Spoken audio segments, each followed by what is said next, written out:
explain it away. Well, the weird thing during the conversation, he said, "Oh no, that's not circling the Earth. That's orbiting the Moon." And it's sort of like after a while I realised. So now you're saying there is a satellite up there, and it's orbiting the Moon, and it's not the Earth, and it's Moon. and you're saying So fake isn't fake then, fake isn't fake. Because we know that's We've what just flat gone earthers have live. done. Just gone live, by the Gone- way. Just so you They've know. gone, the Earth is flat, and now we've got to try and explain away everything that destroys that belief, which is why Yes. they all think space is. Well, they all say, "Oh, space is fake," because it has to be. Because if any one element of that, satellites, ISS, moon landings, anything at all, if any of that is true, yeah, it's not flat. That's right. Good on Judy. Well, yeah. Paul, Yeah, Timbo. we haven't seen you for a bit, so Yeah, I know. thanks very much for that present. That was really good. I've been having fun. That's okay. I hope you're enjoying it and getting the value out of it. Yeah, I got to catch up to this rotten Timo guy, though. He's a couple of 1,000 points ahead of me. I donated a month's subscription to Brilliant, Timbo, for him to try it out. Yeah, it's not bad. Not bad. How There's got an echo? because you got the what's he turned on? Because it got what? Have you got what's he turned on? YouTube. No, YouTube's muted. I'm not getting an echo.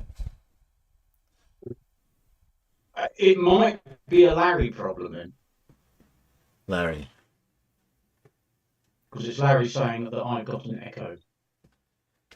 Okay, who's got an echo? Just Farmers has an echo. Not me. You sound clear Oh, here. it says no, Paul's echoing too. Oh. It could be a Larry DeMarch problem. Well, it could be something I'm Because going not out. hearing. Hang on a second. Can you turn on YouTube for a second, see if you can hear it? Because it could be going out to YouTube like that. Let me see. Could be. There's an echo on YouTube. Okay. Let me. Why am I echoing? It would. I think Larry's saying that you're not echoing Timbo, but No, Paul are. because I have special powers. Well, you're special, are you? That's what his mum told him. That's what my mum told me. You're special. You're special. When I went to special Bit English more classes to try and learn how to spell, they said that you're special. That's novel. That's different. It's your money that didn't work. Yeah, I was going to say it's how special it was. You know her method of trying to get people to spell was to give us lists, and we'd have to learn them, and then we'd come back and do a mini spelling test, and if you won the list, you would win a little mini Mars bar. I don't like Mars bars, Yeah, Mars bar's a bit too sickly. so it didn't quite work for me. Also, I was a bit peeved that I'd come from the top English class down to this veggie English class with all these hooligans. So I was not motivated. In upper school, I was in top set for everything except PE, only because I didn't do French and German. I'm kicking myself. I've always said this. I really wish I'd done German now. But if I'd done French and German, I'd have been top set for PE and only had one PE lesson a week. But because I didn't do German, that was the second PE lesson, and it automatically put me down with Probably most of them are all right, but yeah. No, I'm glad. I'm assuming they can still hear you out there because they said fixed, so I'm assuming that's a good sign. I guess so. Yeah, the reason why I never echo is because you get me directly, whereas you get the other guys via a few other channels. So I hear the latest theory of gravity from Riley is that gravity is just a bit of refraction. Refraction. Oh, okay. It's just a bit of refraction. Yeah, how does that work? Look at this refraction. Yeah. But does that mean it's actually floating in the air, but it just appears to be falling to the ground? I mean, Riley sits there and tells people like FGFE and the rest of them that they're all wrong. All scientists are wrong. They don't know what they're talking about, and gravity is due to refraction. Your Honour, yes. It's just a bit of refraction. The man who has a 100% fail rate in court. Yeah. But he claims to be some sort of legal expert, but he's never won a case. And he thinks he knows better than all the world's scientists, physicists, what have you. And it's all due to refraction. Of course, Fletzoid just sits there and goes, "No, yeah." I heard of soundbite from Fletzoid. Call each other out, you know. Yeah. Fletzoid, I won't bother playing it because it's 10 seconds. Fletzoid rebutting Simon Dan, who Simon Dan's asking why can you see south? And Fletzoid's 10-second rebuttal is, have you never heard of time zones? So we're going to nominate our horse in for top left, or? I don't know. I haven't really been paying attention. Do they have a top left competition going? I don't think they've officially started yet. Our nominations haven't officially been put in, but I think given how hard he's working towards it, my money's on Flatsoil. Yeah. Because he's just putting out so many videos, and he's just making himself look such a complete and utter tit all of the time, you know, and he doubles down and trebles down. And yeah. And the fact that he's now got Riley backing him up. I like Larry's. That's not anyone should put. Larry said, so gravity doesn't work in the dark. There's still refraction in the dark, you just can't see it. Well, the thing is, you can't see things fall in the dark either, so I suppose how do you prove that there isn't? Hang on, you can't see this pen. Does it fall? No, well, that's the weird thing. That's the weird thing, how the refraction works from my screen from your video. Refraction even happens over the oceans. It's just there's no one there to see it, hey? Yeah, fair enough. Yeah, I couldn't quite believe it when I heard Seeping Warrior say that. It's just a bit of refraction. So is there such a thing as total internal gravitation? Can you stick gravity in a little tube and send it across the floors? The floor of the sea. That'd be fun. Yeah. You could prank somebody really well then. You'd set up a phone call where they receive a whole lot of refraction gravity at the same time.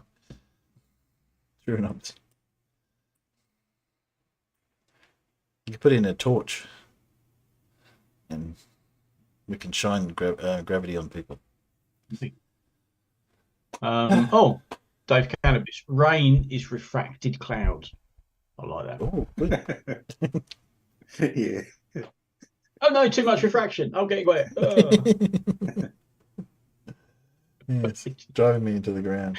I mean, I thought Riley had said some fucking stupid things in his time. And I do have records of them, but I'm going to have to add that one to the. Let me do the list. I've got to add that one to the list. Yes. Right, Flat Earth, Anthony David Riley. Where's the list? You know, I mean, yeah, in at number one, obviously, was solar eclipses happen every month. There's a whole. Yes. A lunar eclipse lasts only 3 minutes. It happens multiple days in a row. Did you know that? Yes.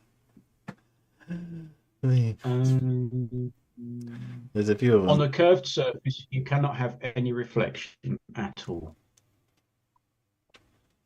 Oh, yes, I've heard that one. This was a classic. CO2 is not a gas. It's a mixture of gases, carbon and oxide. That's a sharp scientific mind. It is, isn't it? Oxide. That good old oxide. Gas. Good old oxide gas. Yes. And he thinks he can tell educated people that they're wrong. Fucking hell. So, what have I got for us to do tonight? Well, I already told Farmer, so I don't get to see much of Toon or any of those guys anymore because I'm too busy working. So, was going to play a bit of Som. I don't know how good it is. It's the first bit of stuff Tim's had up for a while. Although there is this one I haven't played. This is in his conspiracy channel. Let me flip this one over. Tell me if you can hear it. Or if you can't hear it, might be better. If Antarctica could be freely explored. Good news, flat earthers. Antarctica can be freely explored. Actually, I would take pay with that statement because it's not free. You can't go there. I did what most flat earthers are too lazy to do. I read the entire Antarctic Treaty. It's only 7 pages long. Most flat earthers imagine that the Earth is a giant dirt pizza and that Antarctica is a ring around the outside. It's Australia. So what if the flat earthers tested their wacky idea themselves and actually tried to trek across Antarctica to see if they popped out on the other side? You know, they could scale the ice wall, then just, run across and discover the hidden lands. Or bump into the foundations of the firmament dome.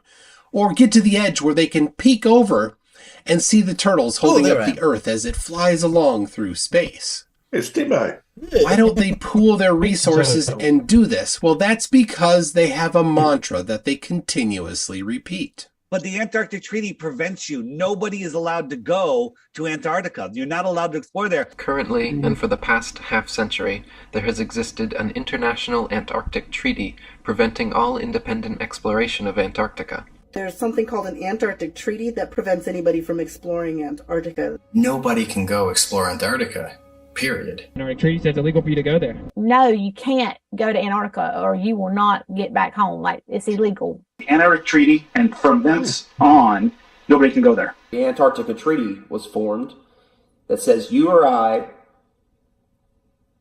cannot go to Antarctica past a certain parallel without clearance, military clearance, or under a guided tour. Nobody's allowed to go into Antarctica. We cannot go to Antarctica and freely explore it. Antarctica, the mysterious massive continent at our southern pole that nobody is allowed to explore. You or I cannot travel or explore any part of Antarctica south or past the 60th parallel without military clearance, without the aid of a guided tour. This claim goes back a long time. Here's a clip from a flat earther called Stars Are Souls. It's from about 2014 or earlier. The Antarctica Treaty, where nobody can really go there and find out what the hell's going on. But is this claim true? If only there was a way to discover what the Antarctic Treaty actually says and read it for yourself. If the year was currently 1987, your dad could send you downstairs to grab a copy of the World Book Encyclopedia off the shelf. But when you get there, Volume A is missing. Now what? Well, you will find out 3 years later that it's in the office, holding up the back corner of the desk from when the leg broke off. Since all the encyclopedia volumes are a slightly different thickness, they can be used to hold up a desk with a broken leg of any length. But without Volume A of the encyclopedia, no one will ever know what the treaty actually says. Fortunately, it's not 1987. It's trivially easy to look up what the treaty says. What you do, flat earthers, is you ask a big person to Google Antarctic Treaty for you. Then, before they go, ask them to read it to you. Or, I have already read the treaty and posted it in a video. I'll link it in the description. Article 2 reads, freedom of scientific investigation in Antarctica and cooperation toward that end, as applied during the International Geophysical Year, shall continue subject to the provisions of the present treaty. The treaty says the opposite of what flat earthers claim. That's good news, Mark Sargent. I would believe in a globe if Antarctica could be freely explored. You can give up flat Earth. This makes it incredibly clear that the flat earthers cannot be bothered with trying to be truthful. Flat earthers sometimes move the goalposts and add conditions like independently explore. Called the Antarctic Treaty. No one is allowed to independently travel and research or do anything in Antarctica. The Antarctic Treaty? Wait, the treaty that stops everybody from independently exploring Antarctica? It's a thing called the Antarctic Treaty. Yeah, it was signed by all the members of the United Nations that tell you are not allowed independently to go past the 60th south parallel. There is nothing in the treaty that prevents independent exploration. Article 7 requires all parties to inform other parties of the treaty when they are doing an expedition. This doesn't mean expeditions cannot be independent. It means expeditions cannot be done in secret.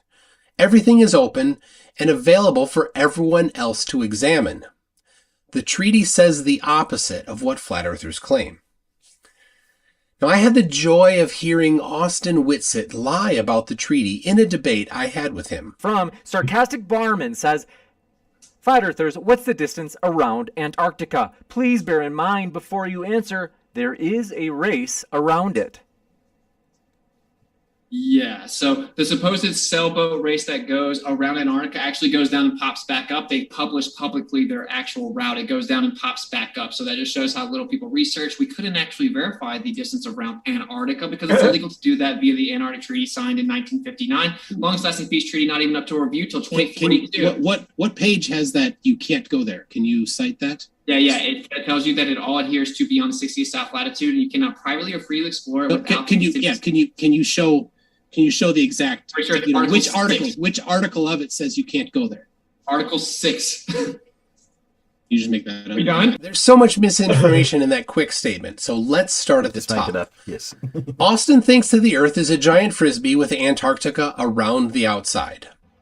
Because Antarctica is not some little continent on the bottom of a ball. It shows you on the map what it is. That's why there's a giant white ring around it. In the debate, Austin was asked about the circumference of Antarctica, but he never answered. That's because he can't do math.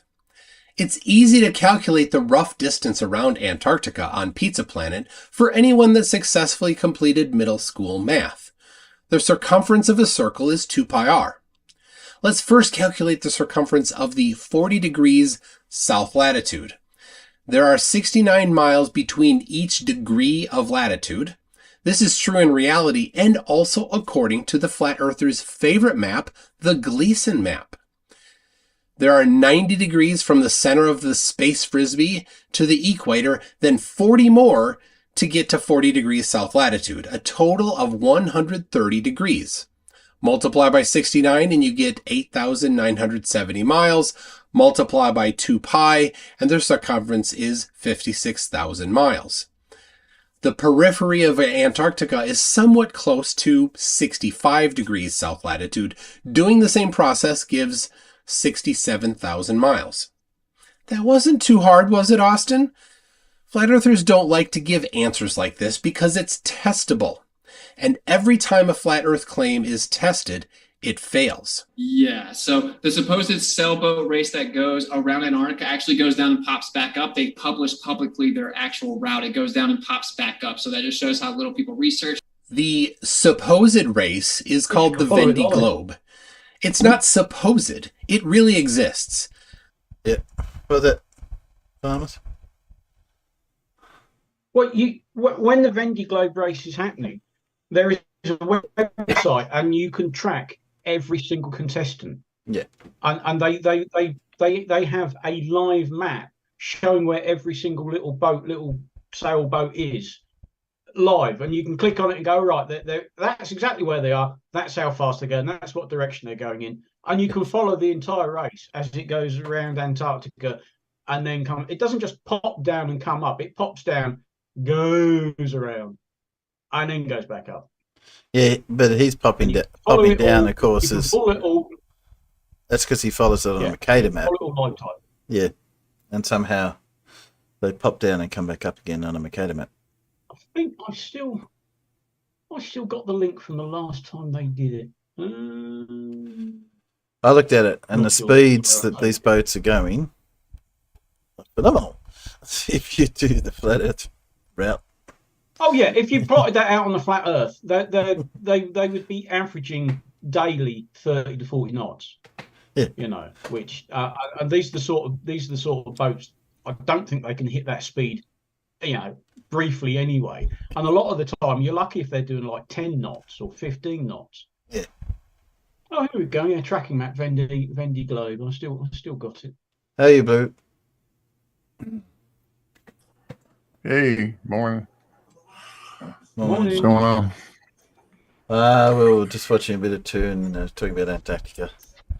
I've stopped about halfway through, but I don't think you would have heard anything you haven't heard before. It's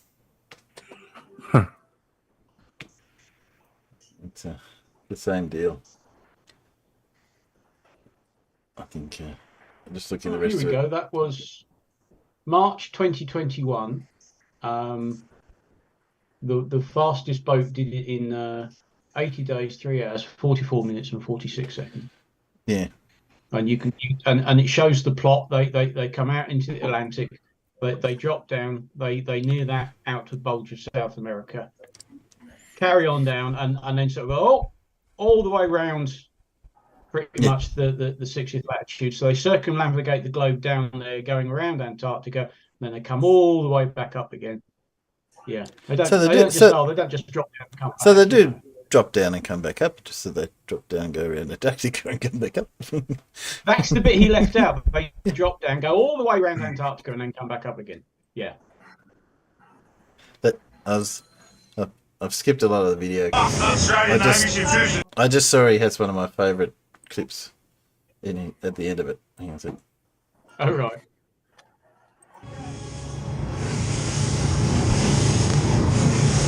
We'll be back in That's for straight. headline in about 5 minutes.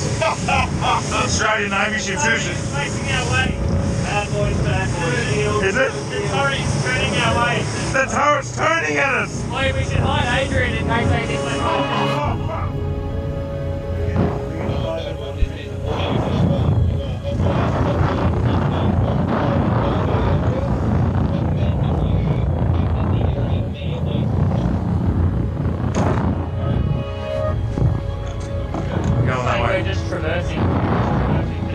In this clip, flat earther Sean Hibbler.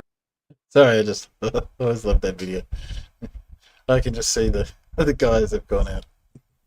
Probably off the top of... they stopped us going to Antarctica. You hadn't even reached Tasmania. Yeah, that's right. They're in the hardly in Antarctic, in an Antarctic ship that can make it down there. Barely is. That's like me driving out of the village and going down towards Brackley and saying, yeah, I'm going to Antarctica. Yeah. I'm heading south. And the guys are joking all the way, so...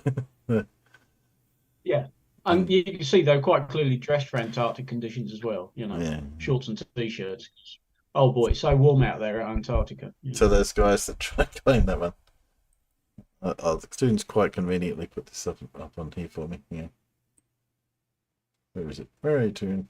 Tell me that one. There we go. Nice and convenient. The distance from Melbourne to Antarctica, 1,000 kilometres. Like I said, they hadn't even cleared Tasmania, I suspect they're about here somewhere. Well, they've not even cleared mainland Australia yet. I mean, that's how close to bloody shore they are. And it's like, oh yeah, the Australian Navy are turning us away. Yes, because you'd strayed into their exercise area. And who wants to argue with an armed ship? Straight close to the boat there, but they didn't want you to get anywhere close to them. It's a naval ship. No, well, they're firing exercises. I mean, all navies do that. And obviously they civilians straying into the middle of where you're liable to be firing 6-inch shells, because reasons. I think even if there wasn't firing exercises, the boat's going to turn a little boat like that that's getting close to them away. It's like, why are you approaching us? We're a big naval ship. Go away. Yeah. Yeah. But I bet that's what it was. I bet they're on exercises or something. Yeah, I suspect so too. Said, no, you ain't coming this way. They were probably there to make sure no one wanted him. Yeah. Yes, I always love that. And I try and present that as evidence that you get turned away by boats. Right.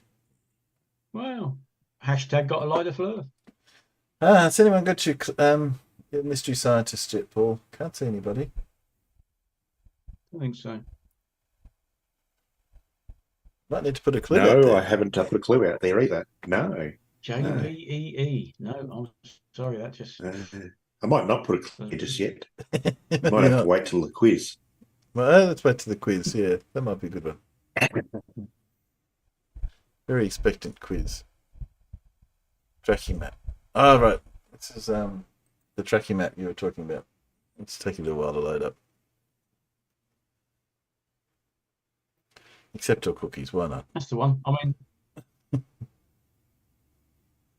so I think they do it every. Is it every 2 years or so?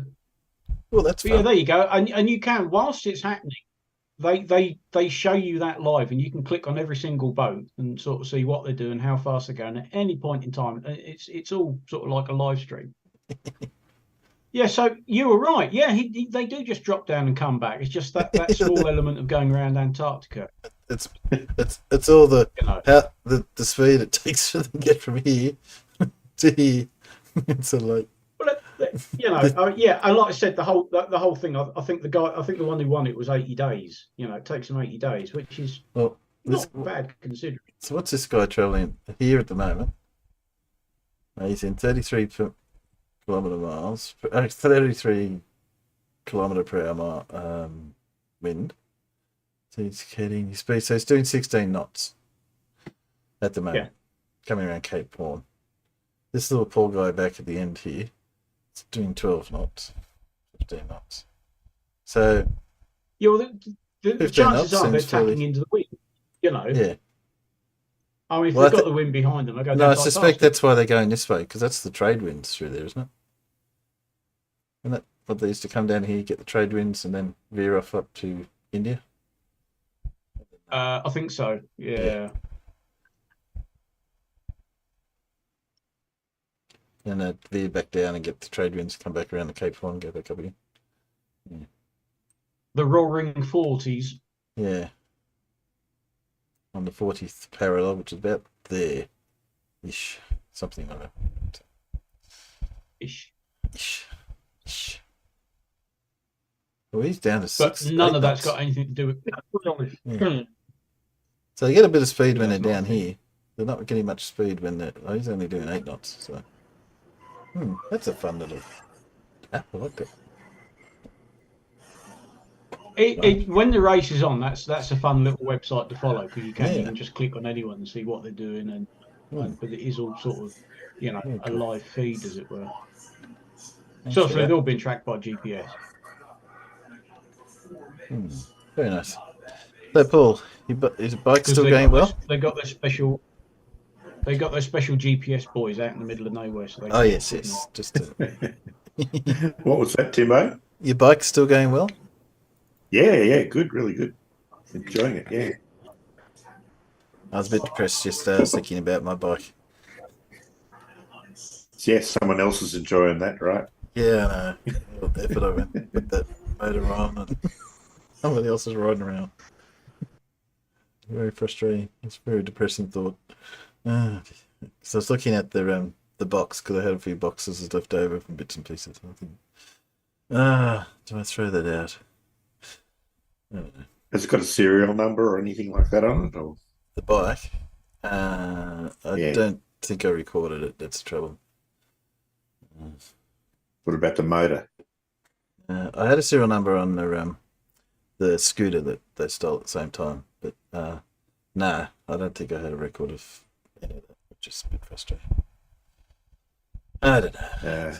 It was more the thought of, now, I really like the bike, even without the motor. It was one of, I saved up for it for quite some time. I've had it for a long time.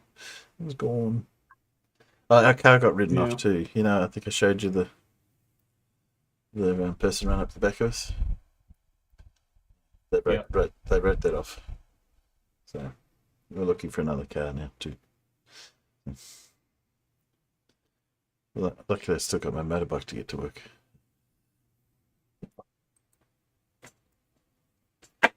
Oh dear, that's sad. Yep. Might get another little scooter. Life's a bitch. This is a bit. So, you want to do Paul's quiz early or later? We should do blue. we should do some Lindsay. Hang on. I got Lindsay. Yeah, come on. Let's do some Lindsay. Lindsay. No. But he's doing. No. He's telling us about physics. He's explaining physics. No. He is. He knows as much about physics as Riley does. Which is nothing. Zero. Zip. Nada. Fuck all. Well, he had the original book of physics, the Bible. So I don't think I want to watch that one. Hello, Stewie. We meet again. Seems like only yesterday. Yeah, the Bible. That's a well-known physics book where pi is 3. What's that? Well, Lindsay says, hang on. Bible. Oh, yeah, right. Sure. The original book of physics is the Bible, right? So that must have been the very first book you taught your students. Right? Well, everybody knows you can't learn physics without the Bible and a dictionary. Yeah, that's right. And a whiteboard. I posted a note on Lindsay's thing. I wonder if he's still there. Wasn't on this one. Obviously, he's Lindsay, which is using his logic, is lie and say. So I posted that to his chat. Hey, did you hear, Timbo, that the Springboks captain taunted the New Zealand captain by saying, "We've got something you haven't got"? All right. You know what it was? What was it? Four World Cups in rugby, right? Yeah. So the New Zealand captain says back, "Well, we've got something you don't have." And the Springbok captain says, "What?" And the New Zealander says, "Electricity."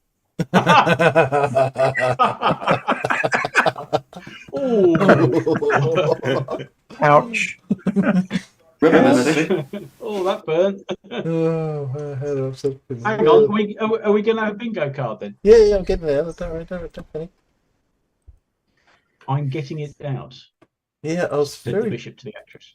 Yes. I was very tempted to make up a very special bingo card that was all Kundalini, just for you guys. That means we'd have to watch the entire video. Yeah, that's right. So he never says Kundalini. I would. Hang on. Till, of course, the one time he does, and you just go, "Oh, bingo." Yeah, maybe I could find where he says it and then make a special. I would believe in a globe. Well, that's not Lindsay. Where's my thing gone? No, that's not Lindsay. No. Oh, do you know? I've lost my link. And that's Mark. I'm a lying twat sergeant. I pasted over my link. Oh, that's okay. I've got another. I'll just open up a different. Luckily, I keep a record every show. So, sure, but there it is.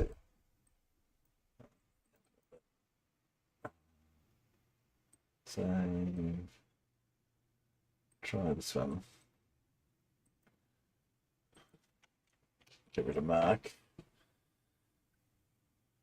I would believe in a globe. What's going on? Mark has been persistent. Can someone get rid of him? Stop it, Mark. Go away. There we go. That's the right one. Okay. So let's post that in the chat out to our pinups. There you go, pinups.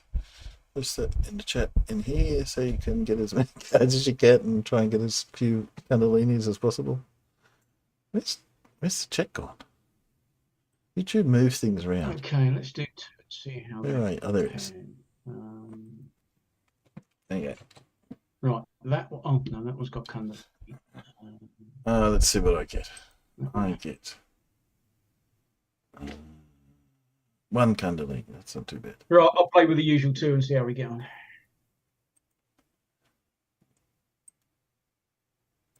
And we don't want to see Mark's face. We want to see. Where are you going? There he is. There we go. There he is. Speed up. Lindsay speed. Ready? Steady. You all ready? Yeah. I'll see you later, Brian. See Brian. That's it. No. So the atom. The atom. Evenly split. Okay? Evenly split. Atom and Eve. Okay. What we've done is you could say the north and the south. Don't tell to split the But atom. it's basically male and female. It all boils down to man and woman, male or female, and that's physics. Because that's creation, it's your system, there's a duality.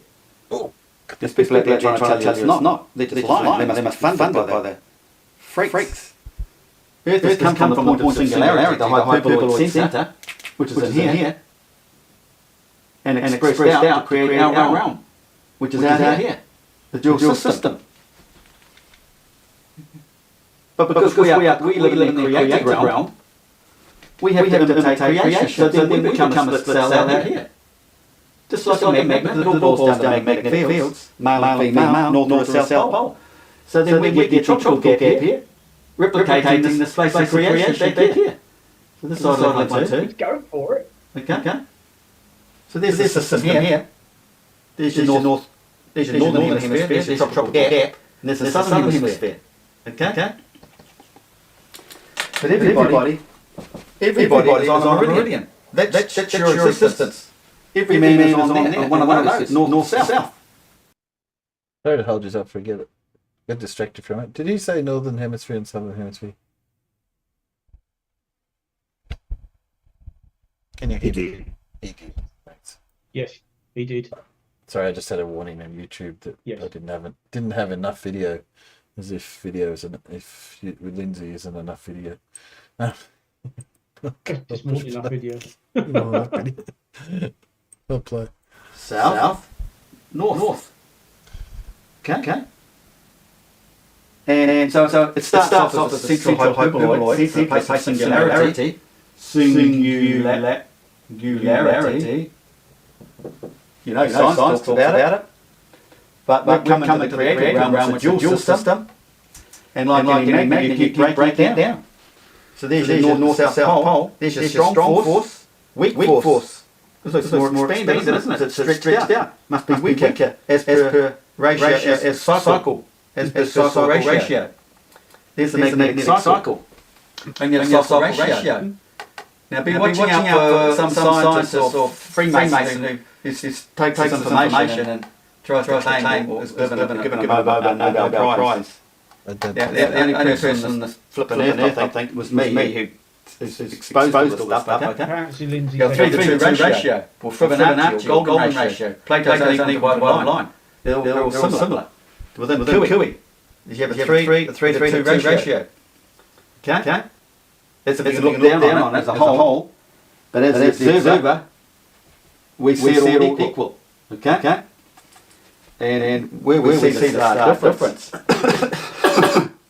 is in the spy, because there's two rotations at night. You see two rotations, the southern hemisphere and the northern hemisphere. We don't see all of them. If you're in the south, you see most of this, and a little bit of the northern one. And there's this gap here. Well, this gap, if you think about it, it's not exactly at the equator of if you think of a spinning ball or whatever. It's not exactly at that centre. Science knows this. It's offset. Timbo. Because this. Yes. And a lemma. We're looking. Lindsay is echoing something awful in YouTube. Is it? Oh, that's it. Yes, because they're all saying noise echoing. I just had a quick listen and here, echo. It's fucking awful. Okay. But they can. Just said it doesn't make it less coherent. I was going to say, is this any better, ignoring what Lindsay's actually saying? But this point here is the 6th of September. We're all led to believe the equinox represents this equal division on our Earth. Equinox. Oh yeah, is that better? Yes or no? I'll assume it is. Still here oh yeah, I'll play it some more. Equinox. But no, this is back here at the 6th of September, that there. The equinox is past this area, isn't it? It's further back here. It's just dividing it between there and there. The two seasons of the Earth, the two solstices. That's where we can tell there's the 2 to 3 ratio. Okay. Science can't hide it. You get that idiot Simon Dan who likes to try and hide it. Have you seen him on TikTok? That guy is just exposing how stupid he is. You listen to his answers. Really? He just made up off the top of his head. And his science buddies that want to divert you away from the truth sponsor him. Says to say the man who says he's the only man garbage. who knows this stuff. Nothing but rubbish. He's just a big idiot.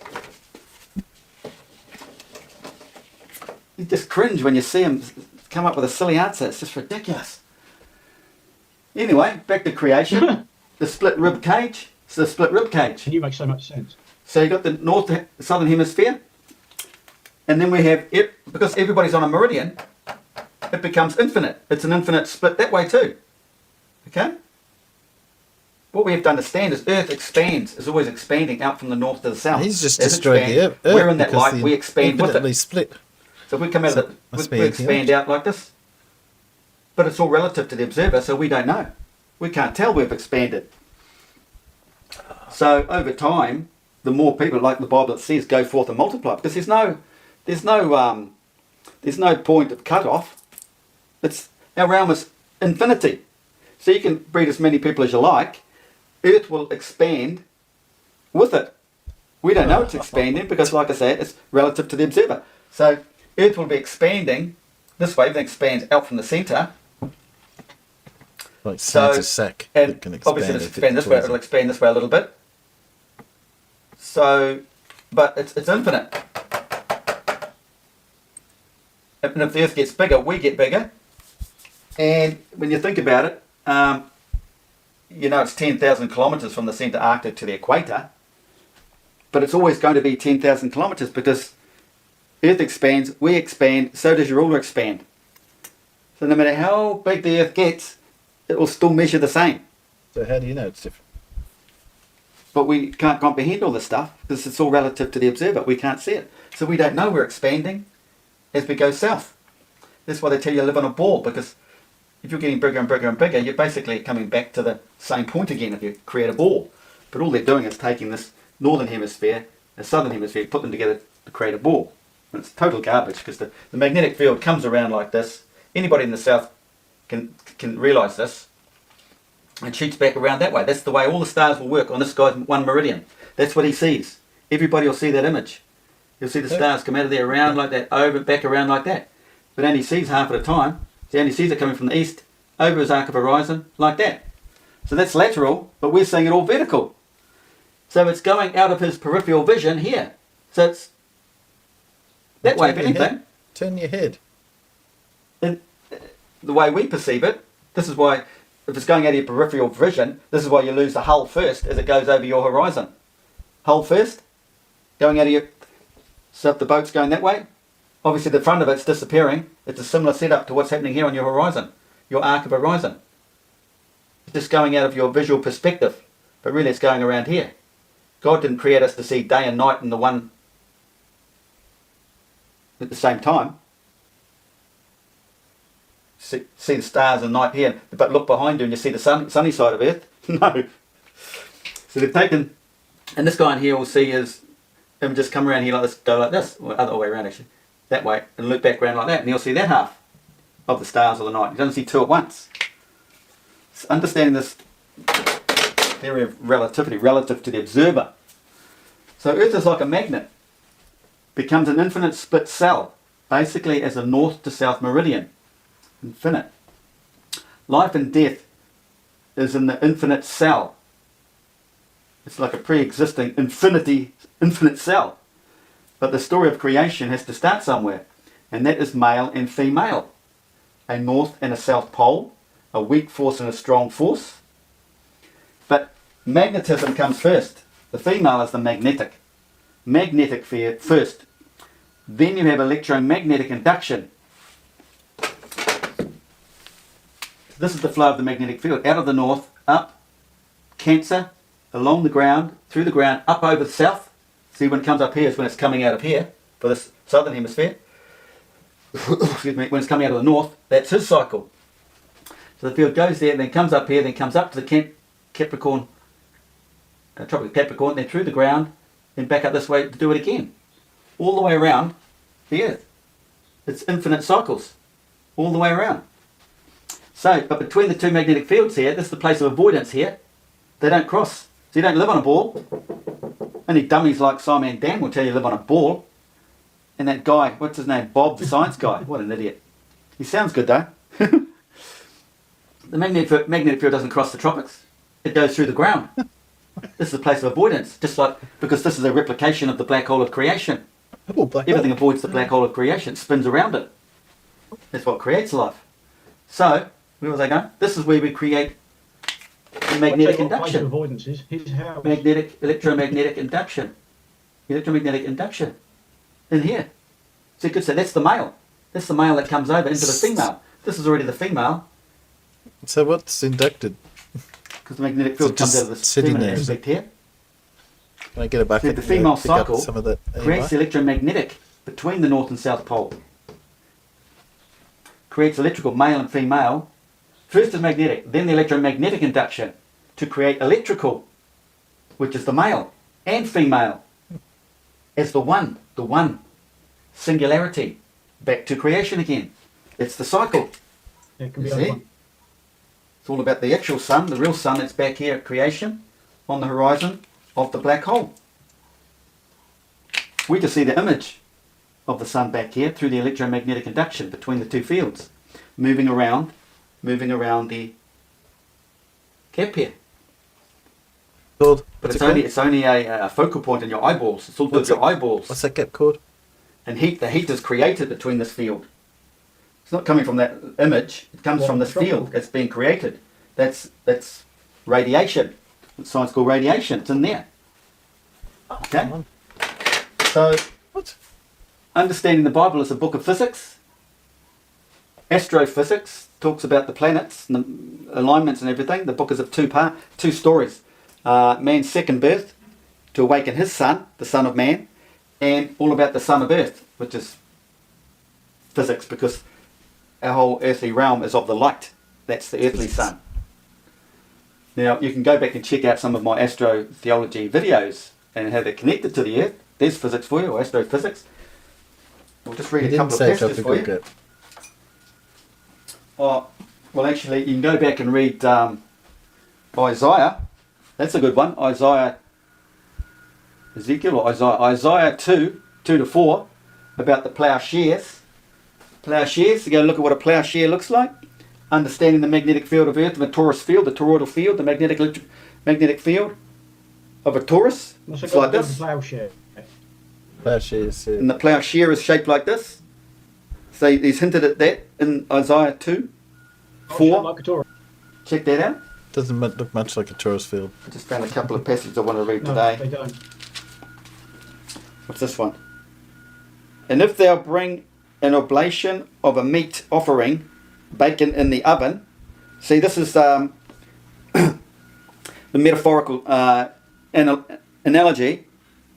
I don't think it was an analogy of the story of Earth. We've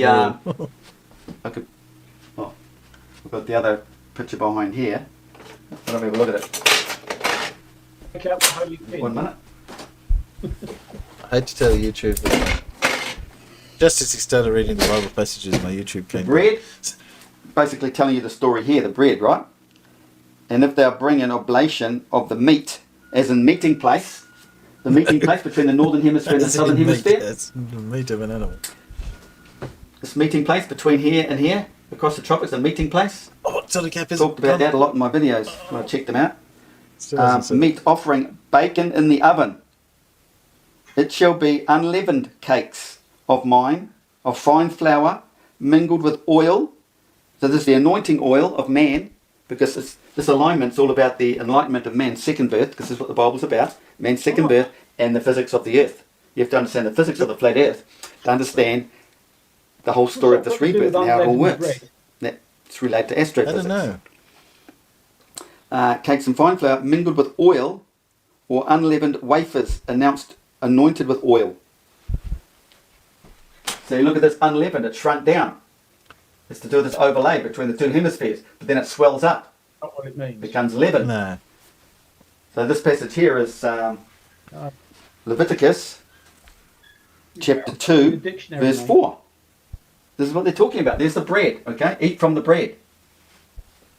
The anointing oil of man is the basically what comes through. It's the Christ ascension. It's the fluid once his claustrum's opened. Another thing while I'm here, the Santa story of him coming down the chimney. Now, coming down the chimney is to do with the Milky Way. The Milky Way is the chimney. It's not, but okay. During this alignment, this is what we have. We have this is south, and this is north.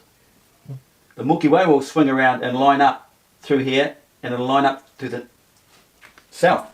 You know, there's the south. The Milky Way will come through, and the north will come through, and there'll be an alignment there. There's the Milky Way. That's considered the chimney that Santa Claus comes through, and this is also connected to the man's brain. And in his brain is the two claustrum, the two narrow passageways. So when they open, in comes through his Saint Claus. Saint Claus. That's the earthly system, the human system. There's two. And the Santa related to saints on the. It's back on the other one over here where I've drawn the saints on their zodiac, because the zodiac is the foundation of Earth. So it's something to think about. The old Santa story. There's plenty more for that, and I've done previous videos on that. One other passage here. What have we got here? A sinful nation, a people laden with iniquity, a seed of evildoers, children that are corrupters. They have forsaken the Lord. They have provoked the Holy One of Israel unto anger. Blah blah blah. Yeah, we know all that. What have we got here? Your new moons and your appointed feasts. Bingo! Oh, good. Soul-hearted. Pointed. Your new moons and your appointed feast. Oh, moon. Oh, cool. Yeah. Oh dear. Oh, hell. I mean, that's balmy even for him. What he's just come out with. Oh yeah, some of that was a bit. Oh wow. You want to see my card or not? Or you Yeah, just why not? Yeah. Just post me your link. On either card, I was. Yeah, if you post me your link of your card, then I can put it up on the screen. Just let me share it. Yeah. Share it. That's no fun. Yeah, go for it. Hang on. I gotta hit share screen then. Oh no. There you go. Should be right now. All right. Hang on. I'll make it so that there you go. So you. 2 seconds. Yeah. See? Oh, look at that right in the middle. Okay, I was waiting for a number of things. I was waiting for you did state pretty of well there, Indonesia, Egyptians, flux. There was a whole heap of things that he could have said that it would have got me. I was. Flux Egyptians would have got me one card, as would expand and knowledge. But the other one would have wanted field and ether. You know, it's just. Oh, anything there, Paul? He never said tropical gap. Yes, he did. No, he did. No, he did. Yes, he did. He absolutely did. Oh, yeah. He did. Oh, okay, because I thought he kept skipping around it. No, he actually said it. Right in the first 2 or 3 minutes, I've already got something like 5 crossed off here. I mean, so I said he was going for it. He was just throwing them out there. You know. They believe you. That's good enough for me. I'm not gonna. I'm not gonna tell you, Max. Good enough for me. Yes, Fred, we have made it stop. I know there's a delay, but that's it. It's gone. Calm down. Hey, calm down. Paul saved you from the last 4 minutes, 3 minutes. I was going to say we've seen most of it, haven't we?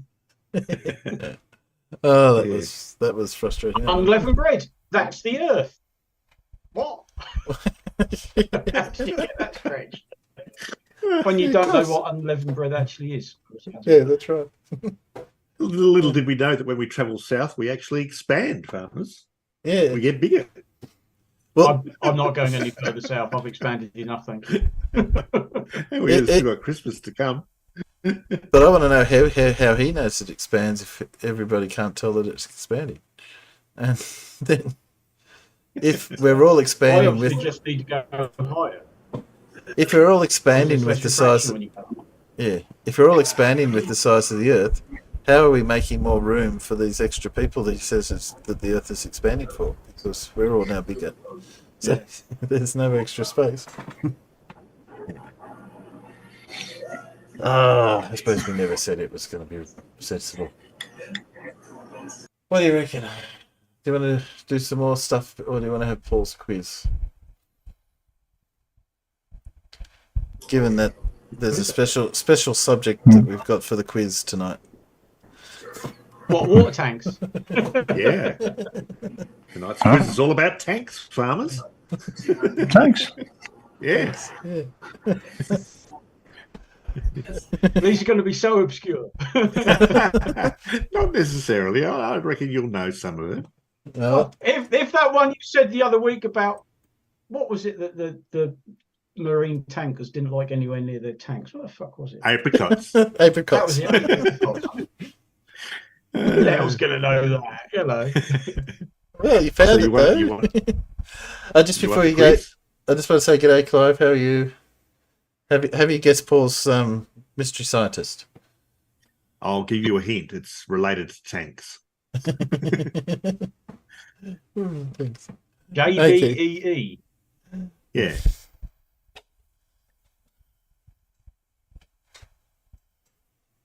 No, it's not ringing any bell. No. I can't think of anybody with 4 names, to be honest. Certainly not to do with Oh, really? Clive, do you want us to start Lindsay for you after this quiz? Anyway, Paul, you have sharing rights. You start whenever you want. Righto. Okay, I will share you the quiz then. All right. There's no There we tanks go. there. I could have found you some Tanks? good tank pictures to put up there.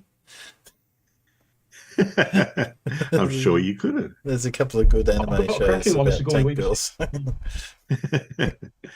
All right, are you ready? Go for it. Ready to go? Yeah, go on then. All right, here we go then. All right, question 1. Why were German Panther and Tiger tanks prone to mechanical failure? I'll let everybody else have a go first. Any ideas? Because they're made of plastic. No. No.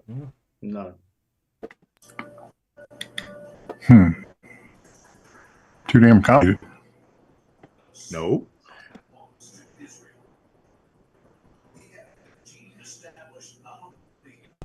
Farmer's nose. Yeah. Farmer's nose. Well, there's a couple of factors.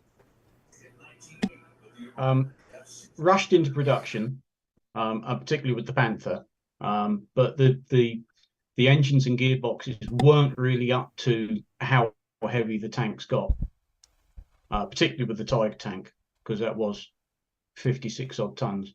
Started out at 30.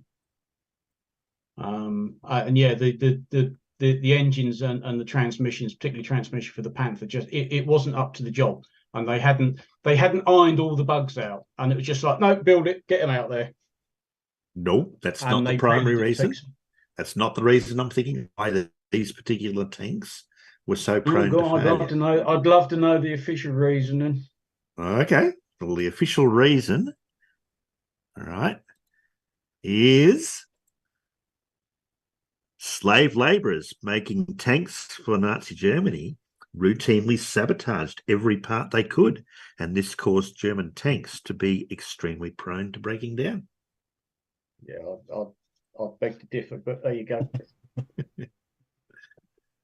Okay, every second question is an identify this tank. Yeah. I know he knows that one. Identify this tank. What is this one? I know what it does. I don't know what it's called. Yeah.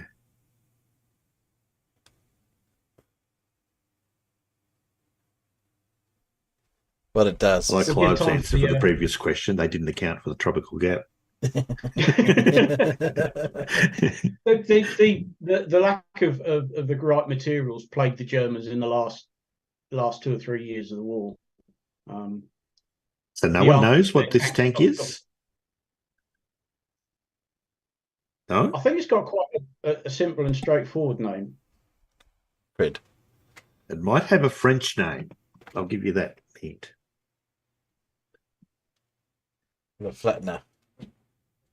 No, No. not getting it. Not getting it. Mark II training Got tank. French No, tanks. I thought it was American. no, it's the Louis Boireau machine. Skeleton tank. There you go. The problem with conventional vehicles and trench warfare was that wheels and ditches rarely got along with one another. Constructed by the French War Ministry in 1915, the Louis Boireau machine aimed to tackle the problem of a vehicle crossing uneven terrain and ditches, essentially the ones filled with enemy troops. It was a two-man compartment that moved along on overhead rail, allowing it to conquer tricky terrain and crush enemy barbed wire. Yeah. Spoiler There you alert, go. it didn't work. Yeah. Okay. All right. Question French 3. built something that didn't work. All right. No. Question 3. What's the most unlikely way that a tank was defeated? Paintball guns. They do that here in the UK. You can drive around that fire paintballs. I think my stepson's done it. The most unlikely one. Oh God.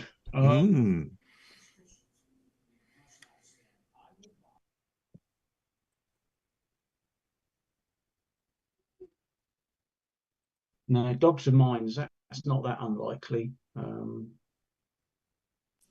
Jeez. No? I don't know. No. Well, here you go. Korean War soldier Eduardo Gomez took out an enemy tank by crawling across an open rice field. He got up on top of the tank, pried open the hatch, and dropped a live grenade into the tank, killing the tank crew. That would do it. That's ballsy to say the least. I mean, crawling across an open rice field. Yeah. Yeah. So there you go. Okay. Identify this tank. I was going to say, wouldn't the most likely way to defeat an American tank would be to throw an apricot at it? Sorry, apricots at it. Throw apricots at it. Yeah, run away. Identify this tank. Oh, I haven't seen that one. That's a Kugel. Oh, I can't think what's bloody called because it's a German name, Kugel something or other. And it is basically it's a ball tank. It's well, people think it is. They found this example, and it's the only example that exists. And I think it's got a little sort of strut out the back with a little wheel on to help prop it up. It's a Kugel ball or something. I can't quite remember the name of it. Would it be Kugel Panzer? And nobody. Kugel Panzer? Nobody really knows if it's genuine or not. You know, it's a bit of an oddity, this one. Kugel Panzer? Very much an oddity. Yeah. Kugel Panzer? Sure, it's Kugel. I'm sure the name's got Kugel. It does. Kugel Panzer is the right name, but what kind of a Kugel Panzer? It's the Krupp Kugel Panzer. Yeah. But there's a lot of doubt as to whether it's actually a genuine attempt at an armored vehicle or not. Yeah, the Krupp Kugel Panzer was a Wunderwaffe, wonder weapon of the Nazi Germany. Its name translates to spherical tank, which already helps you off to the unique aspect of this vehicle. The Kugel Panzer was never seen on the battlefield, but we know it existed because the Soviets captured one in 1945. Close inspection showed that it was made by the Germans and shipped to Japan. It was powered by a two-stroke engine and offered a small viewing port in front for the driver. It didn't sport any weapons. Yeah. The Germans did have a lot of strange ideas, and some of them actually made it off the drawing board. But there's no. I don't think there's any records to go with this. There's no documents. There's no blueprints, and nobody really knows what the hell it was for, what it's supposed to do. It's just one of those mysteries. Yeah, they found it, and it's like, well, what is it? What's it for? Yeah. All right. Question 5. How were newly manufactured tanks during the Battle of Stalingrad moved to the front line? Using other tanks. No. By horse. Well, if they're made back in the factories, the only way to get them to Stalingrad was across the river, and the easiest way was to wait for it to freeze up. And he just drove across. Ice skates. Not ice skates. Mm. Who drove them?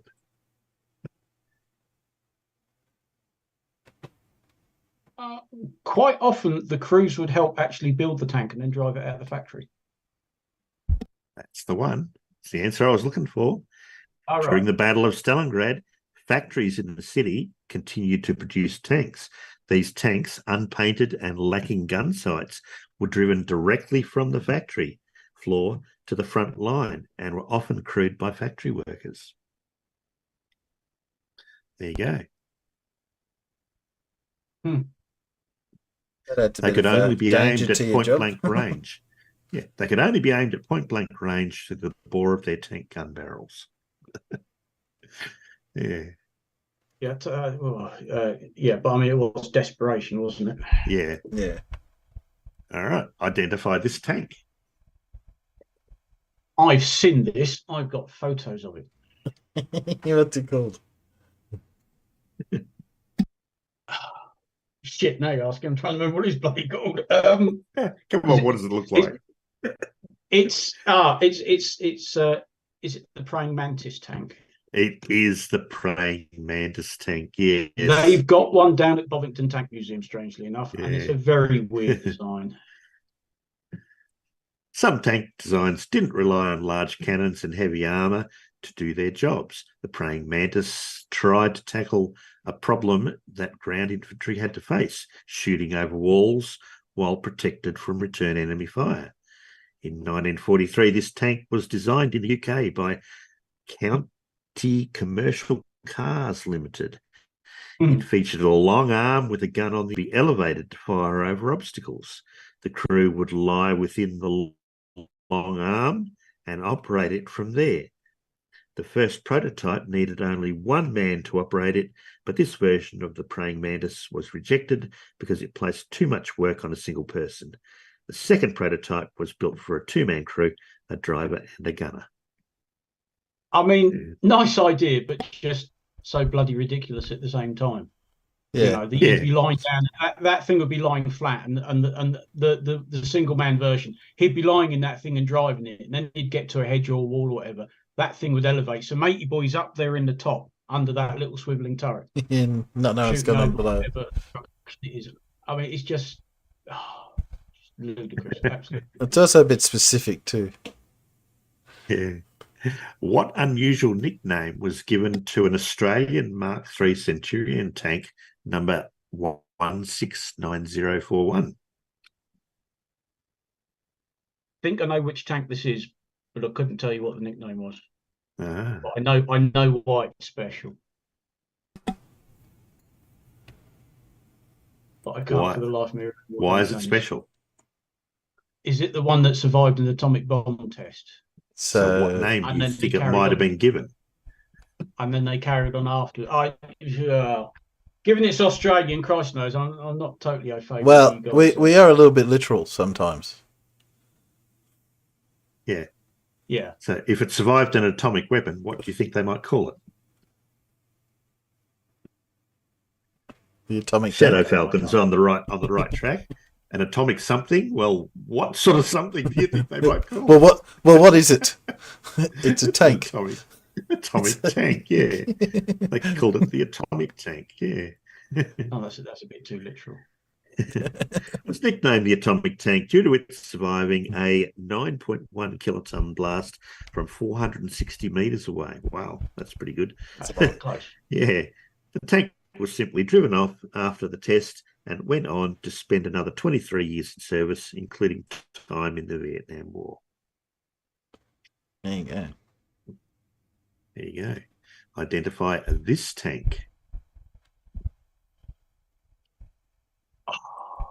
Has that got a name? It Probably does. got a name. It does have a name. I just thought it got one of those T numbers that the Americans like to give them. It does. I can't remember what the name is. I know obviously what it is and what it does, but I can't remember what the name is. What does it do? It's basically a mine roller. Ah. That is basically an M4 Sherman tank, obviously with all the the suspension and the tracks and everything taken off, and those dirty great big wheels. If you look, the one at the back is overlapping the gap between the front wheels, and the idea was that you drove it along lines in the ground, and hopefully those wheels and discs and whatever would hopefully just trundle along, blowing all the mines up. That's the back of the tank. It would be easier than faster than using a float tank. That's the back of the tank, isn't it? But it was called the Mine Exploder T10. A T designation. Yeah. There you go. The Mine Exploder T10 had an unusual design that gave the impression of a tricycle, which is why it's called the tricycle tank.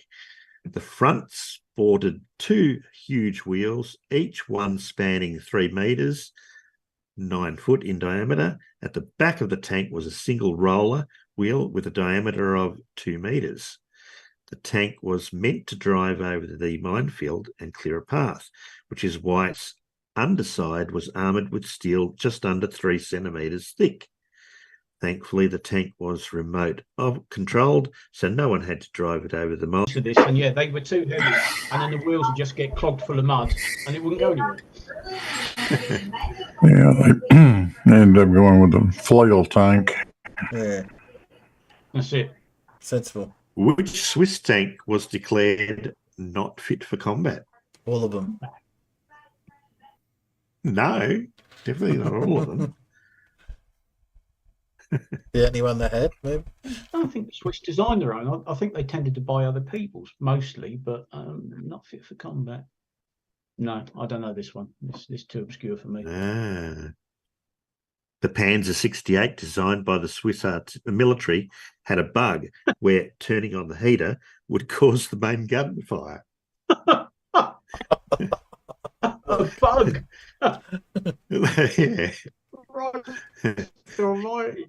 And Sorry, turn the heater off. Particularly in Swiss, up in the Alps and Swiss. There was a bit more to it than... Yeah, there was a bit more to it than that too, though. During the summer of 1979, the Weltwoche, a Swiss weekly, published an article regarding the shortcomings of the Panzer 68 that had a scandal and allegedly to the resignation of the Minister of Defence, Rudolf Nagy. In this article, the then Chief of Armoured Forces of the Swiss Army came to the conclusion that the Panzer 68 was not fit for combat. A group of experts that was commissioned to produce a report in the matter listed dozens of technical problems, among others, the nuclear, biological and chemical NBC protection was found to be insufficient, forcing the crews to wear protective masks inside their tanks, thus greatly reducing the crew's performance. The experts also found that the gearbox did not allow for shifting into reverse while the vehicle was moving, forcing the crew to stop the tank before reversing.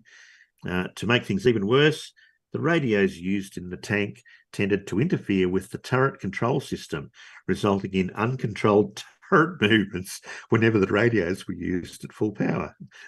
Blimey. Yeah. So there you go. Good grief. What an absolute bullseye. Yeah. Identify this tank. Saunter Crash Physics 2, the Kettenkrad. What an absolute little gem that thing is. They're quite good running around. It is indeed, as Farmer says, the Kettenkrad. Yeah. The Kettenkrad was patented and produced in June 1939 to be used by paratroopers. It was designed so that it could fit within a Junkers Ju-52, one of the most famous German air transports in World War II. Despite this, the Kettenkrads were mostly used to transport ground-based scouts, especially on the Eastern Front in 1941. These tanks were so dependable that they were even used as artillery tractors and runway aircraft tugs. And if you've seen Private Ryan, you've seen one running around. That's right. Yeah, there are lots and lots of strangely enough, of all the things to survive, there are no end of these running around. I mean, there's probably at least a dozen of them here in the UK. I've seen quite a few of them. And they actually, you don't really need that front wheel. In fact, you can take that off, and that's still, you take the wheel off and you can still drive it and steer it. Yeah. All right, question 11. Which tank was hit by multiple RPGs and an anti-tank guided missile, but was back in operation 6 hours later? Well, I don't know whether the tank actually had a name, but I'm fairly sure that was a Challenger 2 in the Second Gulf War. He's absolutely right. Yeah. 4 members of the Royal Scots Dragon Guards have been telling of an ambush by Iraq's elite Republican Guard, which left their tank disabled outside Basra. Yeah. Was hit directly by 14 RPGs and an anti-tank missile in Iraq. The crew was uninjured and the tank was back in operation 6 hours later. Another survived 70 RPG hits. Only one Challenger 2 has been destroyed in combat by another Challenger 2 in a friendly fire incident. The one that took over 70 hits, they were in a town. I can't remember which town it was. It might be Basra. But they were blind. All of their optics, all their periscopes had all been shattered and knocked out. And it was basically, right, we've come down the straight road, so let's just drive backwards and get the fuck out of here. But yeah, they counted. You know, you could see where the RPGs had either hit and exploded and not done anything, or whether they'd hit and not exploded. And yeah, they'd taken an absolute fucking hammering and they just drove straight back out. Yeah. All right, identify this tank. I think that got an object number. It's Russian. It's based on a looks like a T-62 chassis. I'm trying to remember which job that was used for. Was it the one the Russians built for putting out burning oil wells?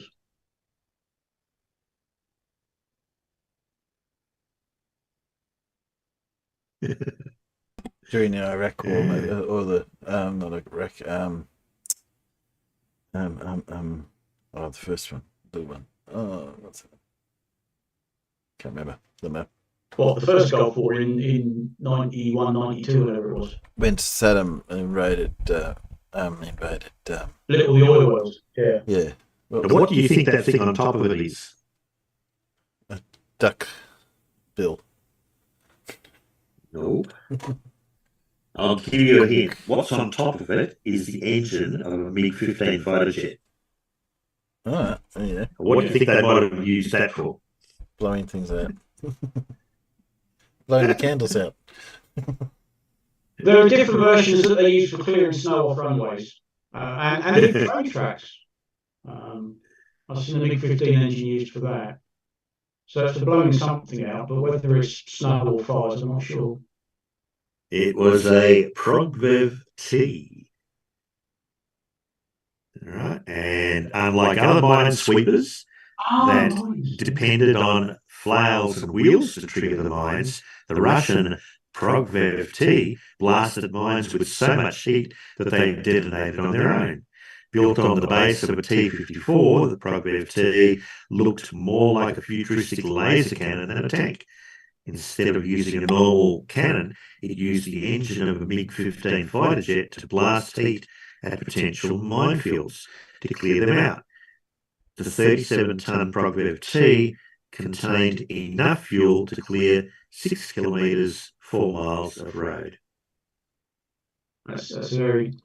Oh, apparently we're echoing again. That's a very Russian approach to things. Yeah. Echoing? Where are we echoing?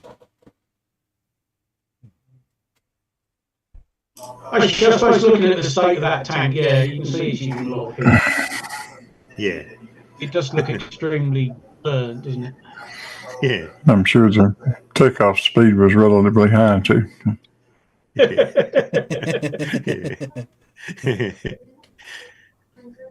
Question 13. What tank was used against Hungarian riot police by protesters in 2006? Oh, I remember this one. We'll let everybody else have a go first because I think I'm fairly certain. Oh yeah, because we all have it on our tip of our tongue. So, Yeah. Just blurt it out, farmers. I believe it was an old T-34 86 tank. There it is. He was right. In 2006, Hungarian protesters hot-wired a 50-year-old Soviet T-34 was part of an outdoor memorial and drove it against the riot police. I mean, the fact that one was sitting there and it had fuel in it and it could drive, and it's like, do you know how to hot wire this? Yeah, hang on a minute. There we go. Yeah. How long have you been sitting in there with fuel? Well, maybe they found some fuel, but the fact that it was still operational. Yeah, I can't remember where they found it from, but the fact that, I mean, that's obviously been restored, I'm guessing. It certainly looks like it has. But, can we hot wire this? Well, let's have a go. Yeah. I mean, riot police expect a lot of things to come at them, but not a fucking tank. Yeah. Exactly. All right. Identify this tank. Fred. Oh, I've stood next to that. Well, one of them. Probably is that one. What is it? It's not very big. Doesn't look very big. Can you put a person? It makes its name typically German because it's not very big.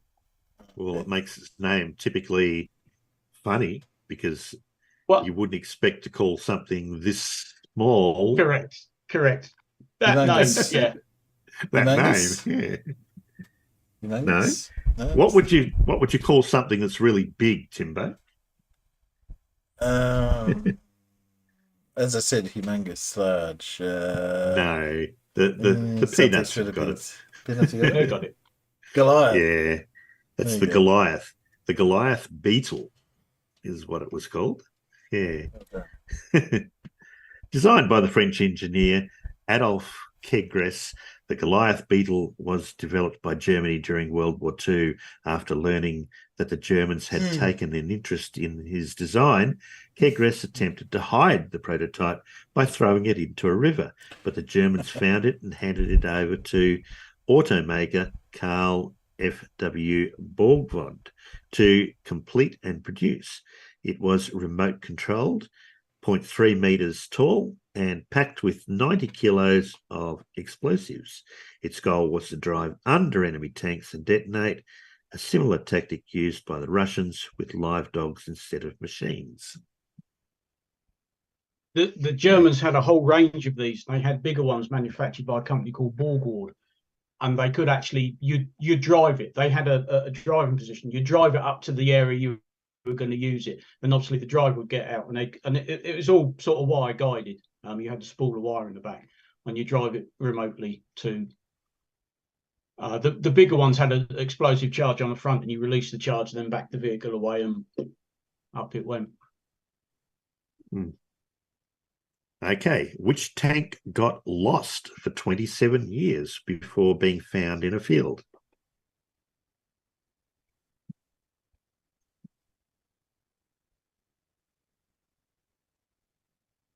It's happened a few times. It's not that.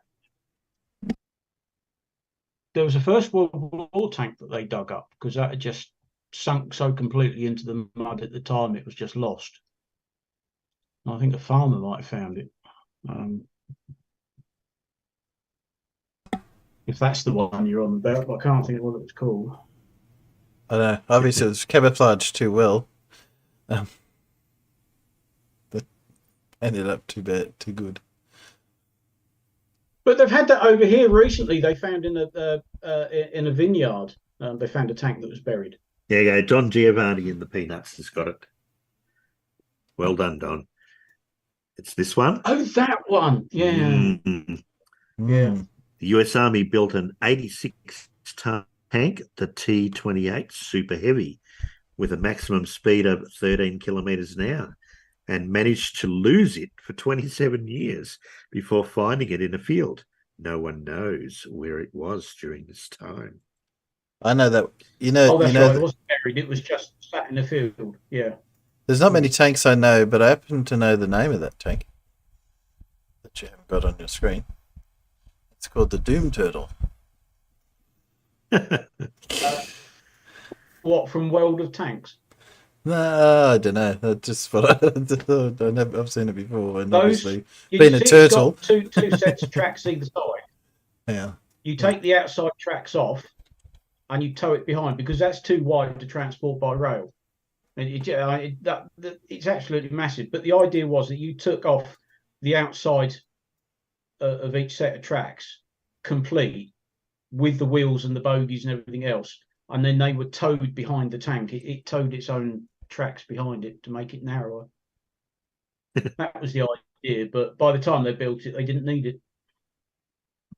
All right, identify this tank. Oh my word! I've not seen that one before. No, the box tank. Wow, that's quite something, isn't it? Oh, no, that's a new one. Hey, it's not one of those New Zealand tanks, is it? What, like the Bob Semple? Yeah. The Bob Semple tank, that's legendary. Made out of corrugated iron. No, I must admit, I've not seen this one before. This is new to me. Ah, okay. No, I've looked at a few strange tanks in the paper finding something farmers didn't know. I haven't seen that one. No, just I don't recognise that one at all. It's pretty big. Wow. Well, it's got a big gun on it. The Mendeleev Rybinsk Super Heavy Tank. And here you go. Revolutionary for its time, the Mendeleev sported a 127mm main gun, carried armour of thick steel, and used gas suspension. This gas suspension allowed the tank to lower down its hull so that it could protect the tracks from enemy fire. There was a machine gun turret placed on the top, which could be retracted into the main body using the gas suspension. With a boxy design that looked more like a heavily fortified shipping container than a tank, this technology marvel proved to be too revolutionary. Too heavy. Never made it past the concept stage. Too heavy. Imagine how much it would have weighed. I've just googled it. It's a First World War thing. Apparently, it weighed. I just saw the weight. Where was the bloody weight? 173 tons. Oh my god! And it had a 250 horsepower engine. I mean, it barely bloody moved. I mean, that's wow. That's quite something. Yeah. All right. What unusual thing did the Soviets use as anti-tank bombers? Woof. Dogs. Because didn't you say before they got dogs thrown up to replace them? Woof, woof. You strap a mine to the top of a dog that you've trained to run underneath tanks. Yeah. What was the problem with that? They trained them using their own tanks. Yeah. Yeah, exactly. They run the wrong tank. Yeah. Soviets trained dogs to serve as anti-tank bombers, but because they used Soviet tanks to train the dogs attacked Russian tanks instead of their German targets. The dogs recognised the T-34 and would run under them, just like, no, they're the wrong tanks.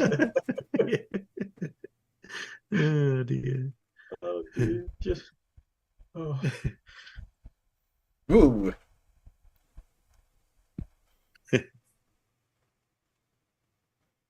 That is one of my favourite weird tanks.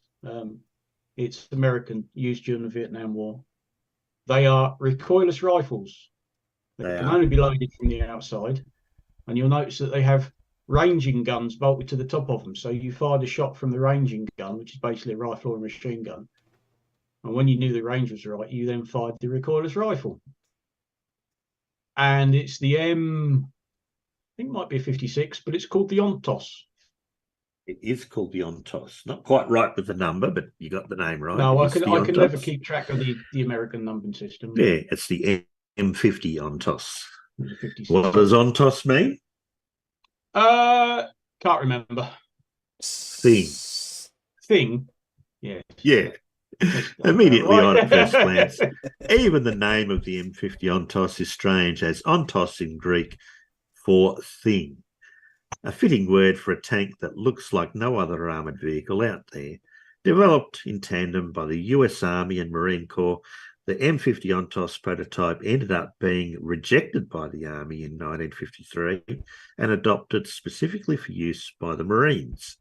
Lightly armoured with 6 powerful recoilless rifles mounted on top of a slim turret, the M50 Ontos was lethal, fast and manoeuvrable. Lethal to the crew as well, because like I say, to reload it, the people manning the turret weren't actually sitting in a turret, they were outside. Yeah.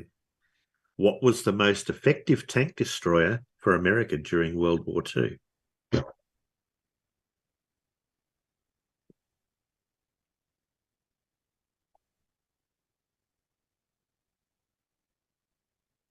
Now trying to remember the bloody names on.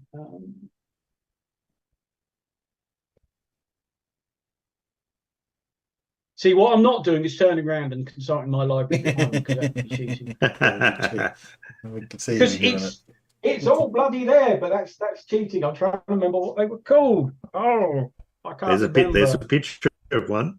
Yeah, that's what I was picturing in my mind. I can't remember what they bloody called it.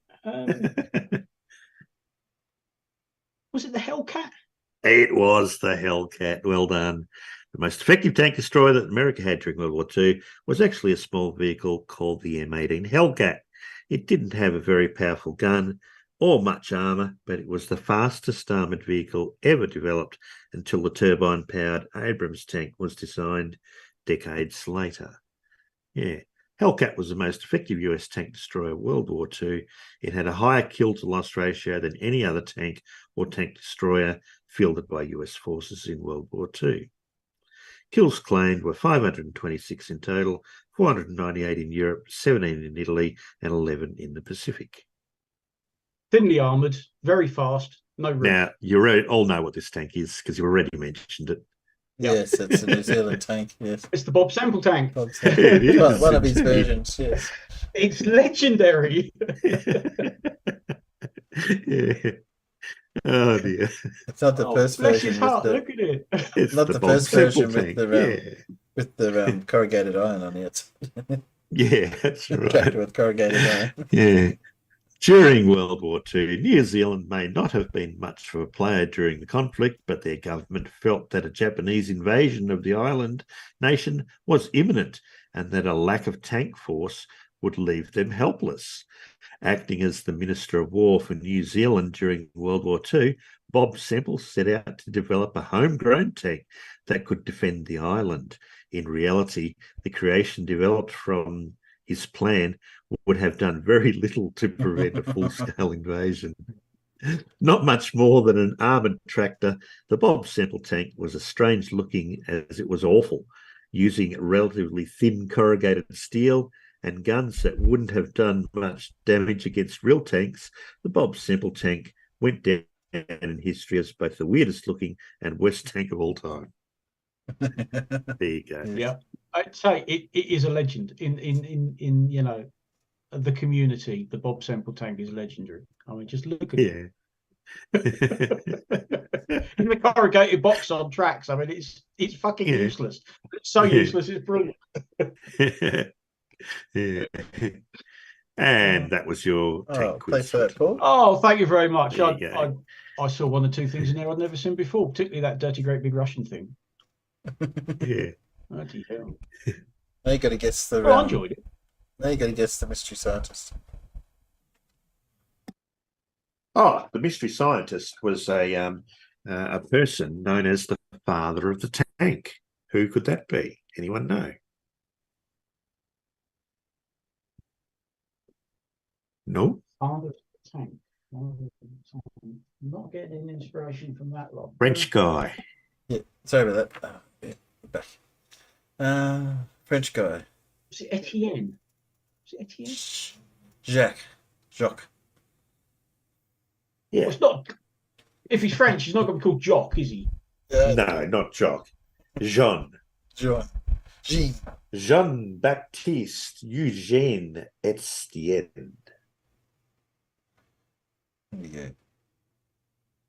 When you get that, I'm sure I've read about him somewhere, but the name just didn't spring to mind. When you get that, Carl? Come on, you got that.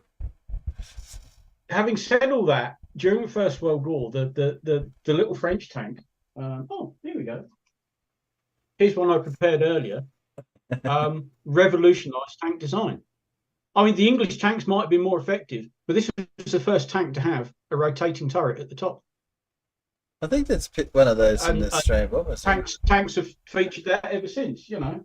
I mean, the other French tanks were particularly shit, but that one broke the mould and reset the mould for future design. Yeah. As I said, I think that's one of those in the Australian War Museum. In what? The Australian War Museum. Or that one. The Australian War Museum.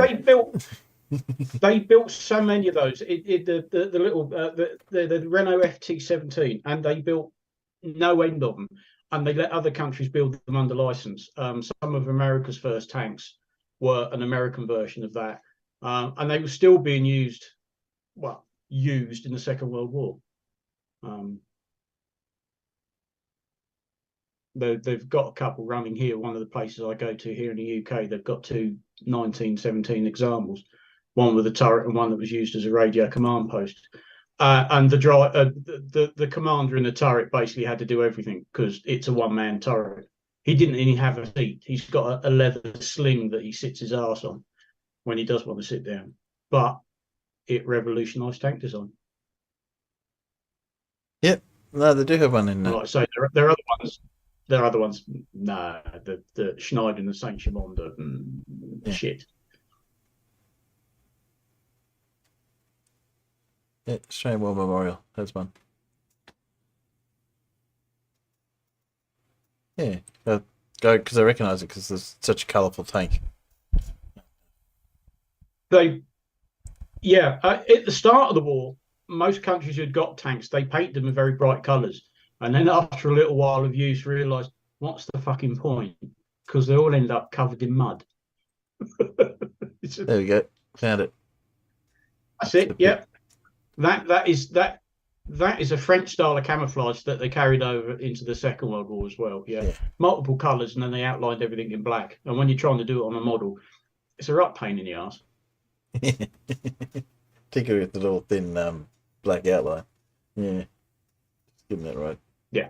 Anyway, yes. What are we going to say? I remember as a kid thinking that was real cute, but it's not very big. Yeah. No, I mean, that is pretty much, if you're stood next to it, if you're of average height, it's about your height. Yeah. You know, and the whole front end opens up, and that's where the driver gets in and out. And then there's a guy in the turret, because there's only room for one anyway, but he's the commander. And back then, he didn't use radio, so he didn't have to worry about using a radio. You know, he commanded the tank, guided the tank, turned the turret round by hand with the gun inside it, and cool. But the fact that it had a turret was you know, at the time revolutionary.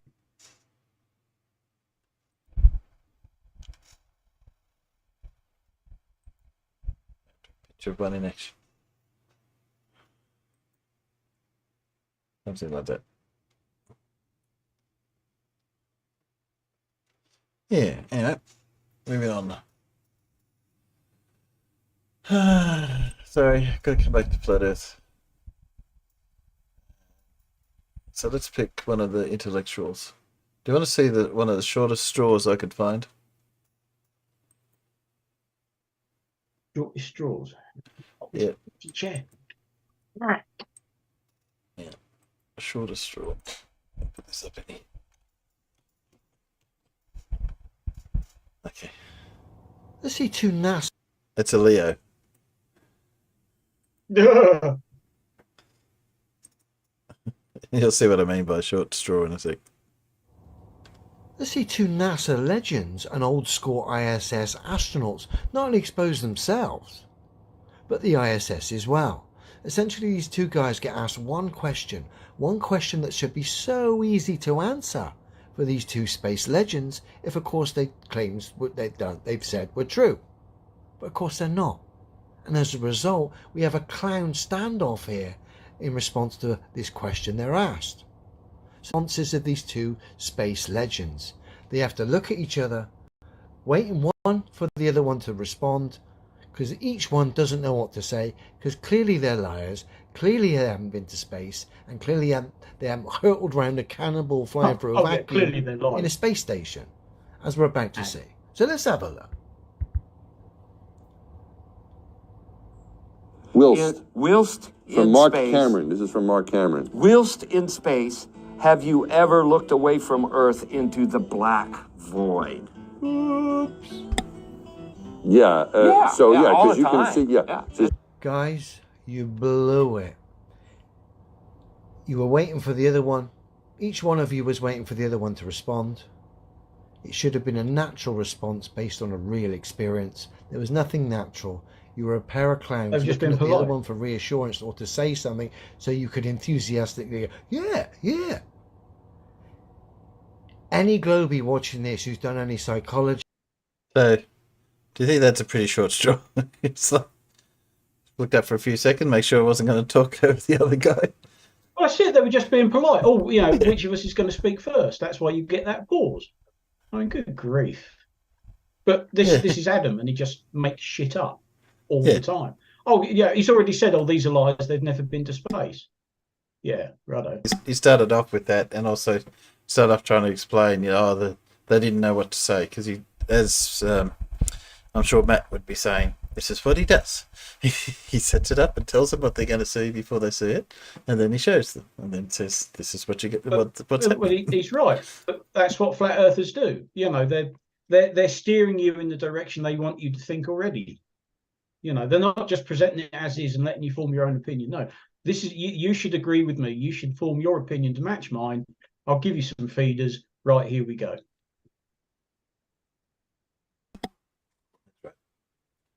Because that's a very short shot to try and say, that's what was going on there. If anyone had seen that without the preempted stuff that he put in, they wouldn't even thought about it. Yeah, exactly. But this is Adam, and he's full of shit. He's a lying moron, and he's full of shit. And I think he fucking knows it.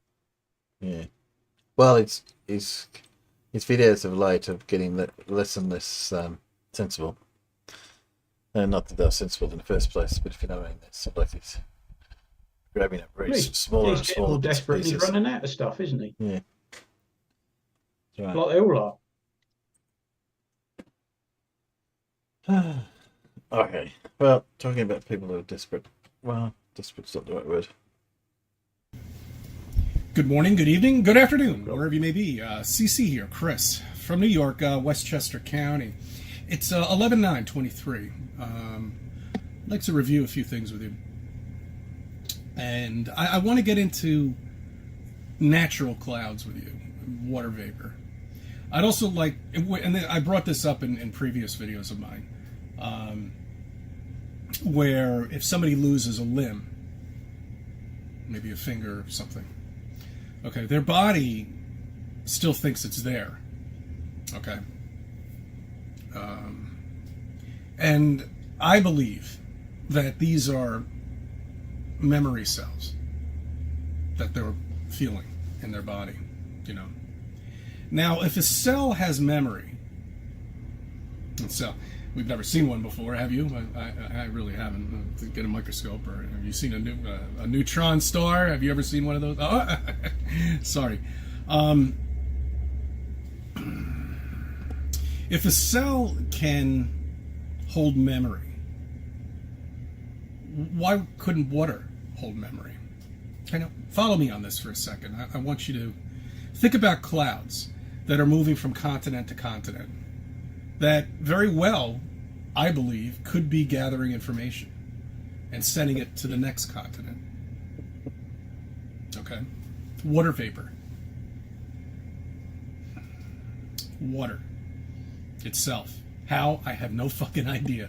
But it very well, we live in a simulation here, guys, okay? The clouds up there have to be, other than weather, have to serve some sort of purpose. Yeah, they're telescopic creatures. They're chemtrailing us like fucking maniacs up there.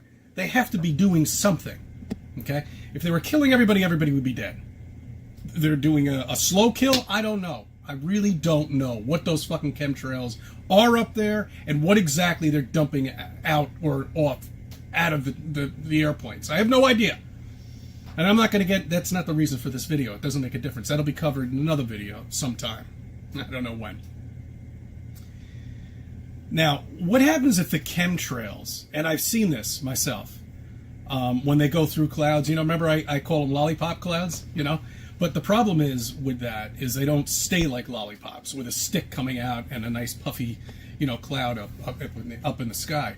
It actually morphs and turns it into this flat gray shit that the sky is right now if you look behind me. Okay? And it'll be like this for a couple of days.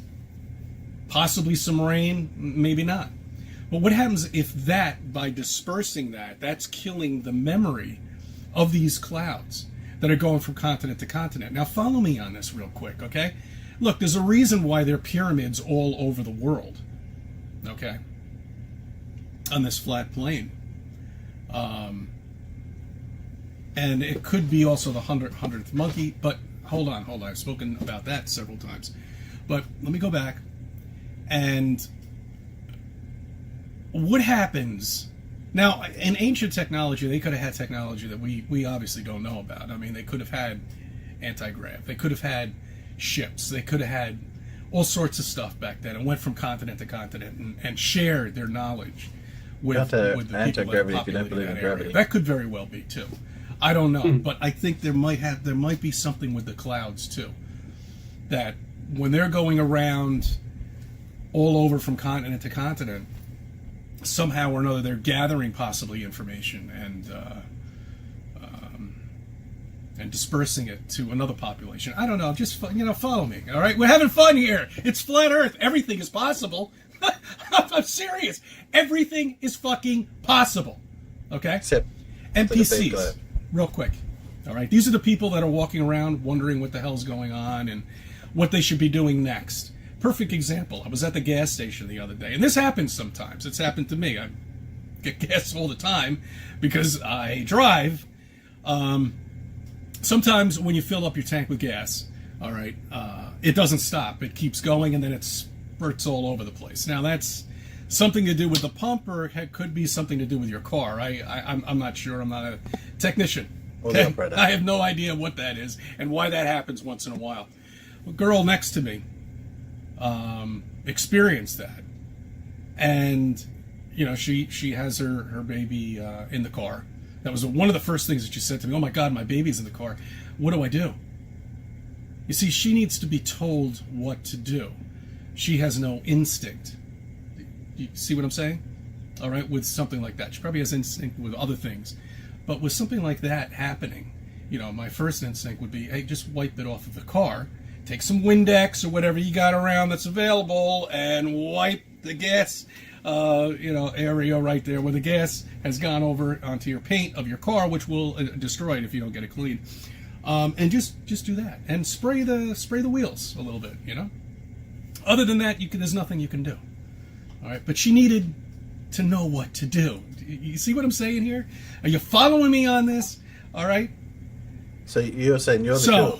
What I think is with these clouds, with flat Earth out there, and it's coming, believe me, millions and millions of people are coming out on flat Earth.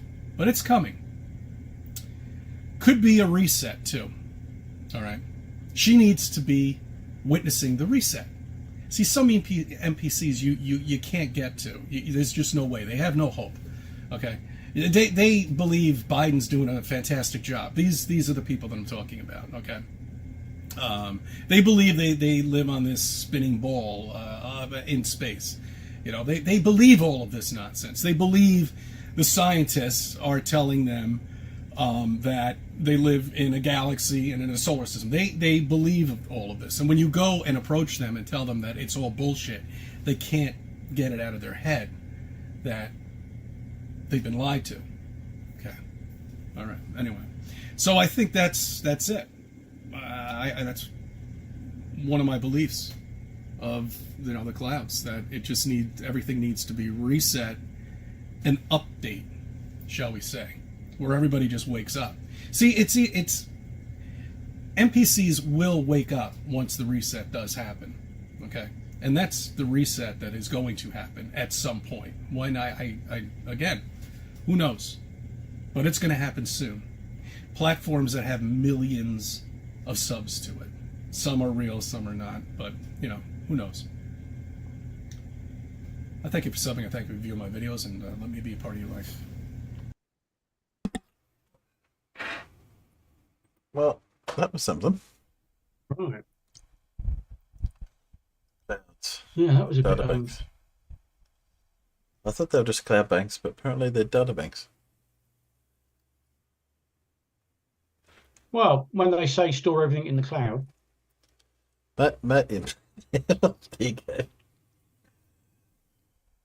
Maybe they flew over Crete, but they got stuck. That's why all the clouds are Crete.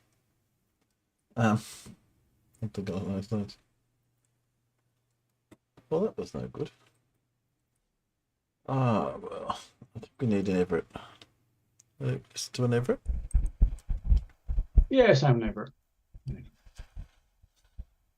This flat earther demands a response.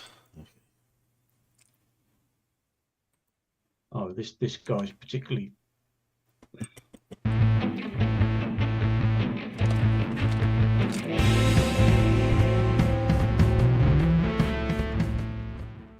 The earth has 4 corners. The earth has 4 pillars. The earth has a firmament. There's waters above the firmament. You don't get that on a globe. Who's the dumbass? Whoa! Hey, how about a little professional courtesy here? What's that, dumbass? Say it again. You want me to? I dare you. Dumbass. Agents, you know, I don't have no problem pimp slapping the shiznit out of Andy Warhol. What? The globe completely contradicts scripture. It goes against scripture. Completely. Headaches aren't fun. They're a serious problem. Some headaches are caused by stress and anxiety, but most headaches are caused by little things like irritating noise. Why are you going against the scripture? Why?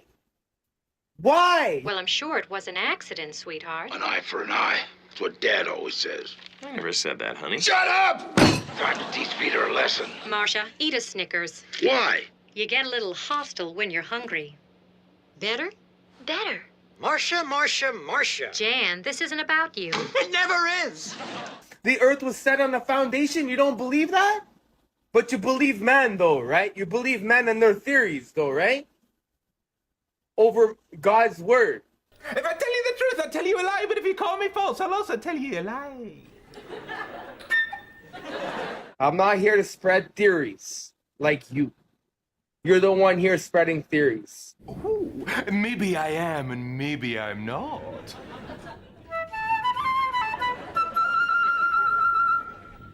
Oh, okay. Satan is a deceiver, and he made you believe in theories over God's word. God's word does not support theories. Dribble. Yeah. Maybe some parts. What parts?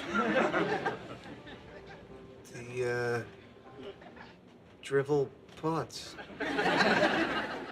Do you support the word of God? Or do you support man's doctrine, science? Who do you trust? It doesn't really even take a mental health professional to see that this man is deteriorating, and the more desperate he gets, the more his mind is basically decomposing. Man's right, the earth is moving. Man's right, there's outer space. Man's right, there's no 4 corners. There's no ends to the earth. There's no face of the earth. There's no 4 pillars. There's no 4 corners. Finish your long-winded diatribe so as I may return to my work. You are literally bashing the word of God because of science. The tragedy is profound, the pain is profound, and believe me, the settlement will be profound. Better call Saul.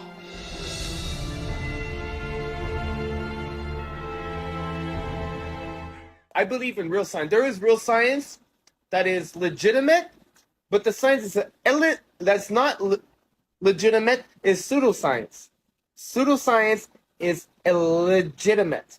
Even neighborhood dogs yelping and barking and barking and yelping could be enough to give a person with a strong constitution a headache. It does not support the Bible. Pseudoscience is based off theories. Theories. I'm leaving. I have to tell you, this guy scares me. The waiter was trembling. We can't possibly have dinner with him alone. How are we going to get out of it? We'll say we're frightened and we have to go home. Why are you saying the earth is moving when the Bible clearly says that it's not? Why? You get a little cranky when you're hungry. Better? Much better. This scene will never make the cut. Morons.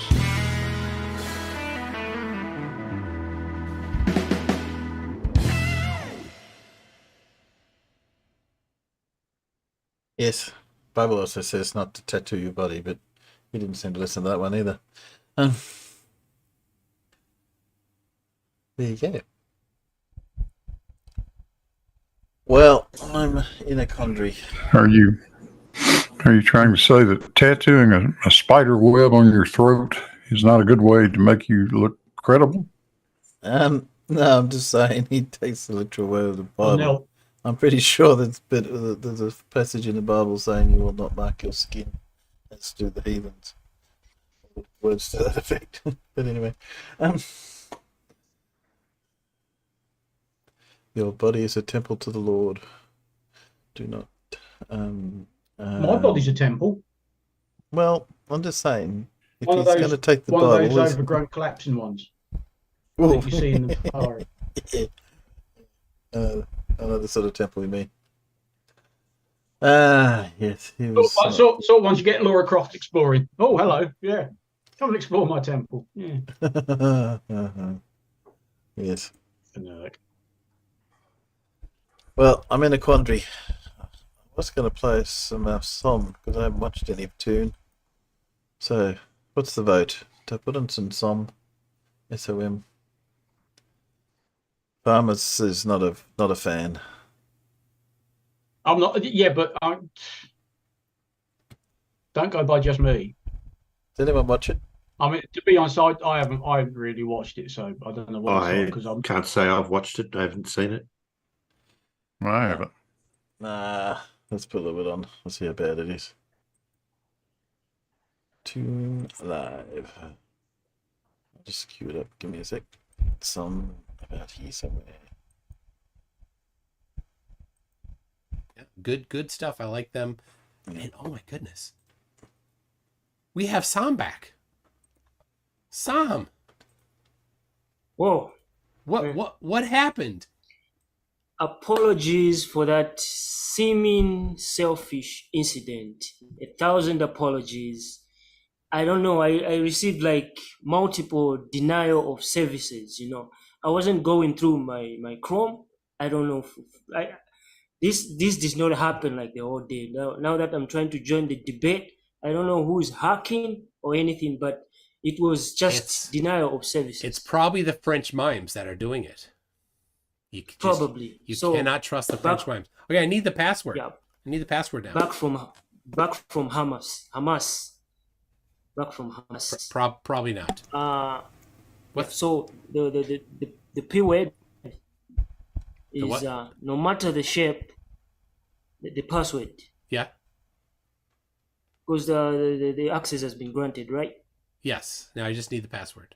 So, yeah, I did that deliberately so that you don't implicate my slide.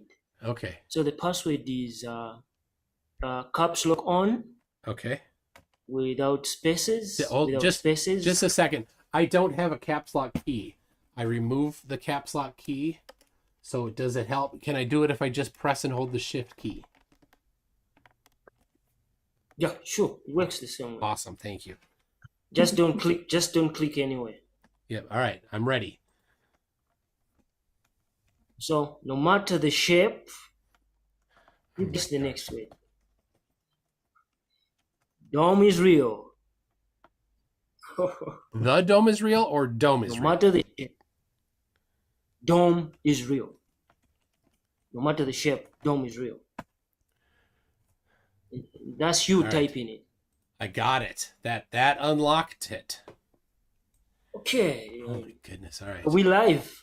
We have been the whole time. We've had some chuckles. We've enjoyed a little bit of shaking our head and scratching our head at where you went.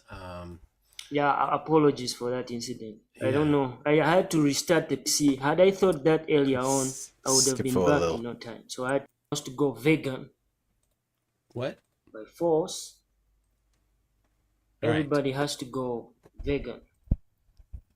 Whatever that means. Okay. I'm going to share. There it is. I'm going to share the slides to you so you can see what it is that you are presenting to all of us. In relation. Yes. So, all right. Yeah, sure. All right. So, yep. All right. So we see, and we see from your nose up, it's a good amount of you, I suppose, to be visible. That's, yeah. All right. Anyway. All right. So let's see it. I've got it. I've not looked at it before. Einstein's relativity versus modern relativity. So, all right.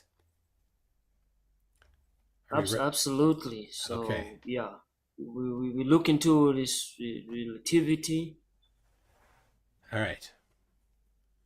Let it flow. Let yourself go. So, yeah. So I know that is the tempo.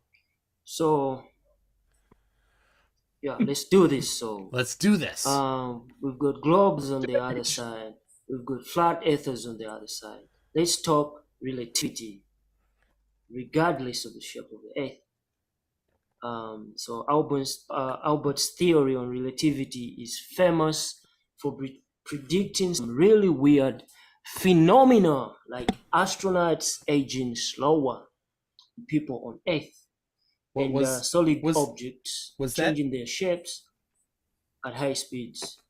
Yeah, was really, where did you lag behind? Really, was astronauts aging slower really one of the big things when he was first proposing it? Is that what they were all talking about, or were they talking about something else? Anyway, all right, all right, let's. Yeah, so it's textbook unless. Yeah, so he talked about people aging slower. That is in space, right? All right, yep. So we have a problem there. Where? Just there we have a problem because the first man, if really Einstein talked about people aging slower in space, that in itself is a problem because the first man to successfully go into space was on 12 April 1961. Now, that is the year, many years after Einstein had died. Many. 1955. Yeah. How many? So how many years? 1955 to 1961. Let the people comment. Let the people comment on how many years. Okay. So could you now? I'm sure the audience might be unfamiliar with what you're talking about. The audience, this is called the twin paradox, but I think probably it's best to allow Sam to give a description of the twin paradox. Okay, so for the audience, so that they know what it is. He's talking about. They spoke about Einstein saying he predicted how people were aging slower in space in the time that nobody went to space. Could you explain then for the audience what the twin paradox is?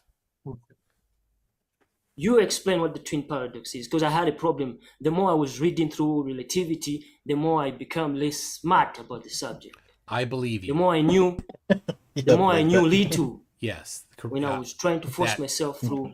That sounds like exactly what happened. Yeah. Yeah. So you want me to explain to you the twin paradox? You explain the paradox. Okay. Yeah. So essentially the twin paradox is, let's say somebody stays on the Earth and somebody goes into space and then travels many, many light years distance at a rather high rate of speed. So let's say they accelerated at 9.8 meters per second squared to go to our nearest star and then turned around and came back and accelerated the other direction back and then then they would wind up back here, and the twin that traveled, that was accelerated actually, the one that was in the accelerating frame before 1961 is the one that's then older, right? So that's the twin paradox. This wasn't something that was as Einstein was talking about. Is it a theory or it's just a paradox? I'm just explaining the paradox. So it's modern. Yeah. So that was really the idea. Is the paradox in modern relativity or Einstein's relativity? Is the paradox in modern relativity or Einstein's relativity? Because we've got two things. There's a difference between modern relativity and Einstein's relativity? Absolutely, because if you talk about the twin paradox happening before 1961, that was before any man went to space. Yeah. So how was that possible? It's just a thought experiment. Actually, it's not a real experiment. Nobody's actually expecting that they're going to test the age of a person who has traveled to our nearest star and back. One down. Another theory that is based on thought. So down. No, actually, but are you aware of the actual empirical test that they did of this? In modern relativity, that's going to conflict. That's going to conflict with Einstein's relativity. What is the difference between modern relativity and Einstein's relativity?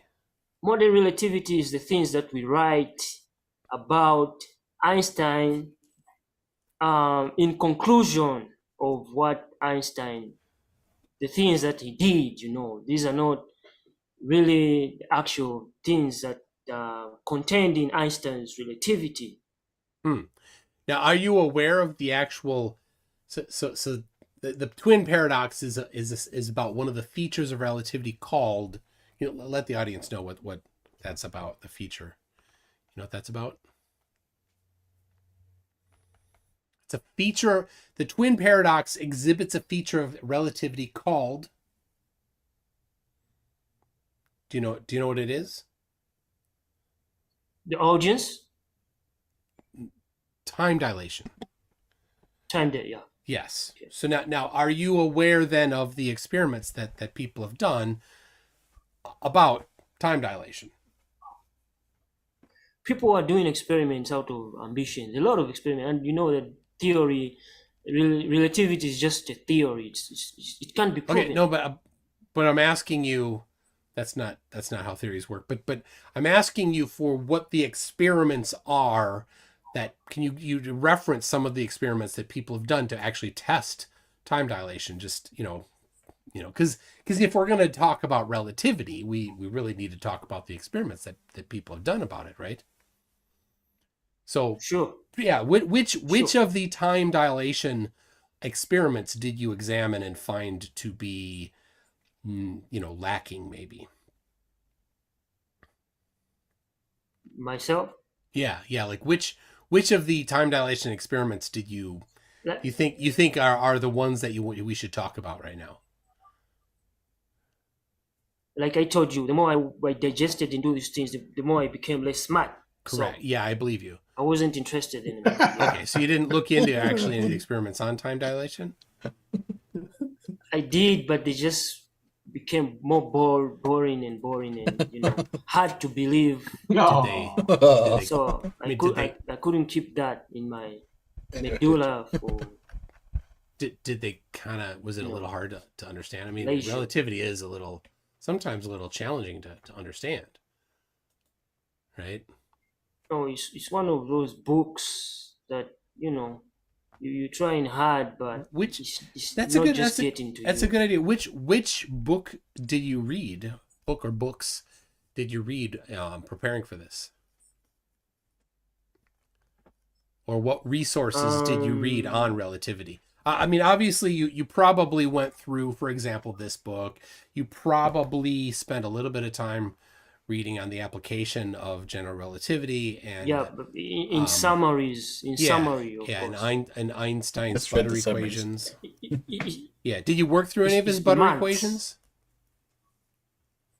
I came across that, but like I say, so like, did you do any? Became less smart.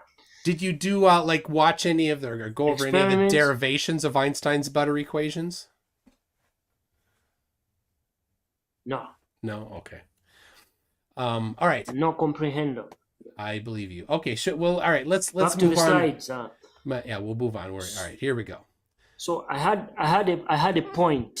I had a point before. Say if Einstein spoke about people aging in space, and the first man went to space in 1961. That was years after he died. I mean that safe to say that can be debunked. You know, maybe that's just actually what not. modern, I mean, just modern because relativity created. Yeah, that's just what modern relativity created. Yeah, but just for reference, just for reference, just because the person that came up with an idea is alive or not alive at the current time doesn't actually mean anything about whether or not an experiment that would be related to their idea is valid or invalid. They don't need to be continue to be living in order for an experiment to be done based on their ideas. We know Einstein didn't conclude his findings, but he didn't. You know, it becomes what was left. Yeah, what was left unconcluded of relativity? A lot of things, which has brought convincing modern relativity today. Oh, you know, it's just a theory. So a lot of things. Just a theories to say, yeah. Yeah. Okay. Special relativity and all that, quantum. So the thing is, if you pick up a copy of Einstein's original paper on relativity from 1905, it's a straightforward read. His text is plain and clear, and these equations are mostly just algebra. Nothing that would bother a typical high schooler. But general relativity is mathematically very. Wait, why did you cross out bother? Something that wouldn't bother, because today we are bothered by relativity with a lot of calculations and equations that are mathematically tricky. Yeah. So yeah, that's not what Einstein. So I mean, did you? That does not reflect Einstein's relativity. Yeah. So obviously, for this, you read his 1905 paper, right? You did get a copy of it and read it. I did, and I digested a lot. But yeah. You know, did you read it Did you read it in the original Hungarian, or did you read it in English? No, it's English, of course. Yeah, okay. Is your Hungarian not up to par? Are you Hungarian up to par? Mine is not. No. I don't have any Hungarian ancestry to rely on either. So yeah. All right. That's equal. It sounds like Hungarian. So what was for the audience, Sam? What was the name of the paper from 1905 that you read from Einstein? Oof, what was that paper? I can't seem to grasp. No, nothing. Can't seem to grasp. All right. I knew. Yeah, it's on the electrodynamics of buttered toast. Something's lost in the translation, I think. Oh yeah. From Hungarian. So, all right. Okay. So let's move forward then. So you crossed out for some reason. General relativity is mathematically very tricky. Based on modern relativity, you know, like they conclude in what Einstein didn't. You know, some of the things he didn't were not complex, as is in books. Yeah. All right. So it's not mathematically very tricky. He used algebra. So yeah. Where in relativity he used what? You use modern scientists. Yeah, but what they use? What field? What parts of math did he use in general relativity? In general, it was all, you know. General relativity is arguably a thing brought about Einstein. Yeah. I just for the audience, Sam, it might be nice for you to cover the guy type of math. He only used algebra in everything: special relativity, general relativity, quantum, whatever, and the other one. Since they're four, he used algebra. He only used algebra. He didn't modern use relativity. He didn't use anything past algebra to do general relativity. Modern relativity. That's modern relativity propaganda. Okay. That's been put there. All right. Okay. Well, the guy was a dropout. This school dropout. 15 years. Move to the next slide. I think. Got it. Okay. All right. Fancy math is crossed out. I don't know why. But so fancy math was never the point for Einstein, like we just discussed in the previous slide. Okay. He liked to think visually, visually coming up with experiments in his mind's eye and working them around in his head until he could see the ideas. Not calculate, but see the ideas. Not cross some, numbers on the ground and all. No. He was visual and he could see the ideas and physical principles with crystalline clarity. That's Einstein relativity. So that's interesting. Yeah. So he was not a guy for fancy math. Yeah. Yeah. He wasn't. But yet somehow, a good amount of fancy math showed up, right? It showed up based by what we conclude, like it's in the modern relativity. So now they're confusing us. Yeah. So for reference, Sam, did you write this little this thing yourself? No, I read the I like, what's this? Is this source? Is this true about Einstein or not? So this everybody who's read books about Einstein knows. Yeah, I'm just curious. He wasn't a fancy guy. Just curious. Did you write this? What's on the screen right now? Was this the product of your mind, or was this from somewhere else? As I was reading through articles, I decided to copy out some sections because it would take me time to repeat the same thing. How can I type the same thing? A perfectly fine thing to do. I wrote this. Yeah, just for reference. I wrote this. That based on reference. Absolutely fine. Nothing wrong citation. With that. Yeah, and no citation. Typically what you do is you cite your source. What you should have done is you should have put the link to the nationalgeographic.com article that you plagiarized. The thing was in my head. Yeah. The things were in my head. Yeah. So anyway, I wasn't reading. I mean, while you were talking, the slides. I copied that text and I Googled it, and it's from nationalgeographic.com. Nah. So I mean, I put the link. I put the link. I read this thing. Yeah, I put the link in the live chat for everybody to have a look at. Yeah. No, let me ask you. Yeah. If you read something to say, like the 9 planets. Yeah. My very early mother just sent us 9 potatoes, and then you Google that out, and then you find it on BBC, on CNN, on Fox. Are you going to say the person cited? This is English. Think visually is a universal term. Mind's eyes are universal terms. Fancy math, everything. You can find this everywhere, anyway. But just because you found crystalline clarity on BBC, don't mean I copied that out on BBC. This is English. It's a common phrase. The problem is that whole phrase. The whole phrase. I mean, here. I mean, I can. Right there. Now I can't scroll this, so I took a screenshot. So let me show you in a second here. I'll get the screenshot. That whole passage actually is almost unmodified. Actually, it was wiki. Yeah. Search wiki and you find the same thing. Because I was reading. I think I never read from National. Yeah, it was all through wiki. It was. So maybe National Geographic copied from wiki. Oh, or maybe Wikipedia. Maybe Wikipedia, because this is what Wikipedia does. Maybe Wikipedia referenced. Maybe somebody they else. copied too. So you gotta sanction them too. Maybe they copy. Yeah. Certainly somebody is copying somebody else. We're all copying. It's called research when you're in the university. It's called plagiarism, actually, is the name of it. And due to AI, you can write a whole book and get. Doesn't make plagiarism okay. Get a PhD. All right, here we go. Here is the National Geographic website that I found here. And then I read about 4 things. That's because fancy math was never the point for Einstein. He liked to think visually, coming up with experiments in his mind's eye and working them around with his head until he could see the ideas and physical principles with crystalline clarity. I did read that. Yeah, there it is. Yeah, excellent. All right. So just for reference, everybody, he plagiarized that. Wow. Anyway, should we move on to the next one? I think I'm good at memorizing. I memorized everything and wrote it back word for word. I'm good at that. Word for word. We can move to the next slide. All right. Yeah, you want to move to that slide. Caught out, mate. Just I can be a type, Yeah. All right, Sam. So about Einstein. About Einstein and typically all flat earthers. You can copy that. You won't find it anywhere. Okay. So one of his cool teachers, this is flat earthers have got something in common with this guy called Einstein. I like Einstein. He was traditional. But then they plagiarized him. Like the modern relativity plagiarized Einstein and added things which were not in his findings and everything.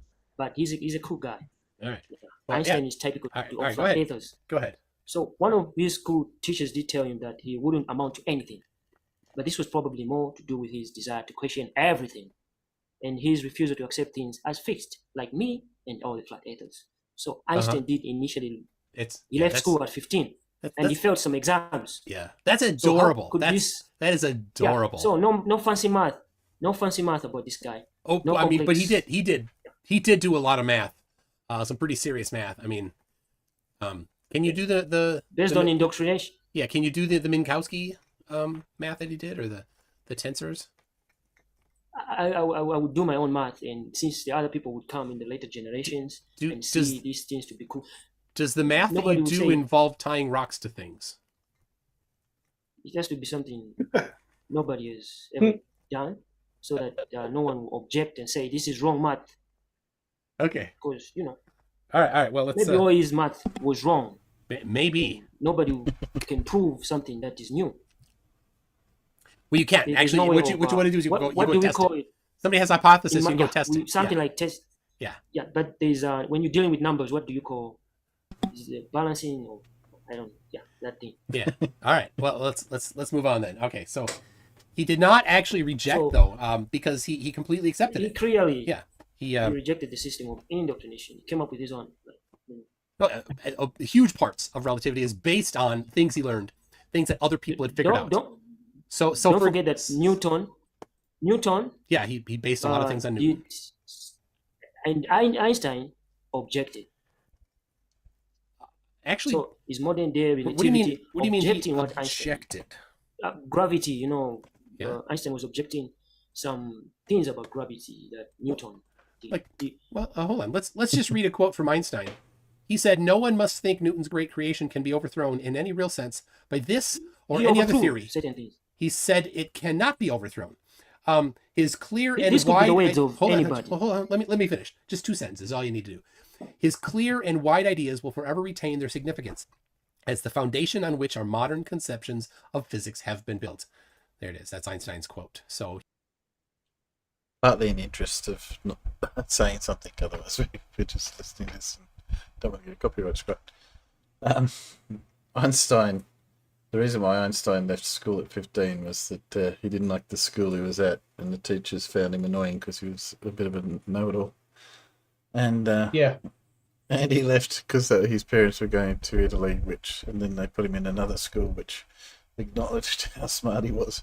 So yes, there's a few myths about Einstein which aren't true. He was actually quite good at school. He wasn't a dropout. Yes, that was one of them. He didn't. Anybody but Einstein could have written that. Anybody but Einstein. Anybody but Einstein. Interesting. Well, I mean, there it is. Here's the citation. I believe that was from a newspaper interview. Let's see here. Let me see if I can grab that citation. So. It's from a letter he wrote Time, to Space, the and New Gravitation York of the Times, or the 28th of November, London, 1919, excerpt in David E. Rowe and Rob. Yeah. Well, that would obviously part of a discussion with the newspaper, but yeah. Time Gravitation to the Times. Yeah, that was a letter that Einstein wrote that letter to some new organization. I don't remember who now. Yeah, I don't know if two citations right. It's in Time, Space, and Gravitation. It was to the Times in 1919. Yeah, so that makes sense. And public stands on nationalism side. So yeah. Robert J. Shulman, Einstein on politics, his private thoughts, and public stands on nationalization, Zionism, war, peace, and the bomb. What age did Einstein? This was a quote. He died at what age? That thing is from the 18. The guy died in 1955. Did he live 150 plus years? Maybe. The article is saying 18. No, scroll up. Right. Here we go. Up. Right here. Here's when it was published in The Times. So it says the article. There it is. The Times. 28th of November, 1919. Top part. Scroll up. You want me to scroll up to a different one? All right, I'll scroll up to the previous one. Okay, the previous one. The address to students of California Institute of Technology from 1931. No, go up. I saw that article in 1818 or something. 1945. All right, let me zoom out so maybe. Why did you zoom it? Why did you zoom? So that we can see it. All right, here we go. Not that. Okay, people are gonna rewind because this is a YouTube video. Of course, yeah. Yeah, 1879. What's that? That's the year he was born there, Sam. Oh, okay. Okay. I wanted to catch one right there. What's that? So 79 to 55, how many years? Yes! Okay. Yep. Okay. You know, we're really observant. Flat earthers, you know, we Are don't not? want anything to Yeah, slip they're through. not. They're not observant. So, move to the next slide. Yeah. Don't Oh, mind. all right. Next slide. What's that noise? Do you hear that noise? Or is it just me? Must be just you. Someone yelling out over the headphones? Okay. This is I not did going hear out. something. Yeah. Okay. Oh, I'll see where we go. I was just trying to check. I didn't have something else going on somewhere else. I don't happen to have Discord and that. Oh, okay. See what happens. Keep going. All right. There we go. So that 1879, okay. So Einstein's most famous thought experiments a parable about lightning strikes, as seen from a moving train, that shows how two observers can understand space and time in very different ways. Illusion. So he did acknowledge the powers of which lie beneath or eye, optical Right, illusion. Hold on. Yeah. I'm just going to do this quick here. So There we go. illusion is real. Yeah. All right. So No, they say it's stationary. There's no stationary in mine. what's that? I was writing that. I typed that You typed that yourself, huh? from scratch. From scratch. From scratch. Let's see. Except it's Wait. Like, yeah. you don't cite? Okay. Yeah, right here. When yeah, did citing become? Yeah, I mean, you didn't cite it, did you? No, you didn't. So anyway, that you got from here. No cite. How are we going to prove the shape of the eighth if we don't cite?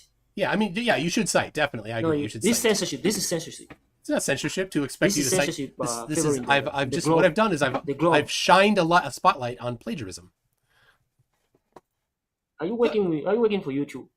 Oh, you that noise. Do you hear that? You have a channel with YouTube. Are you running? Yeah, oh God! Why are you playing I'm running. It's coming from the video. Someone's yelling at. There was definitely something there, but Someone yelling at. Hold on. Huh? Okay. Yeah. That's coming from the video. Somebody's used a soundboard, aren't they? Yeah. But that's coming from the video. Yeah. Okay. Censorship engine guy. Okay. All next right. slide. So optical illusion is real. We see it everywhere. Optical illusion. This guy did acknowledge the powers which lie beneath optical Thought illusion. I had something else running somewhere. Okay. So no horizon whatsoever. That's just no curvature. Those are illusions. You know? Okay. All right. So how two observers can understand space and time. Yeah, is lightning very strikes. All right. Let's move on here. All right. So every scientific theory is always in question. Very true. Yes. I wonder if flat earthers are scientists or truth carriers. No, they're not.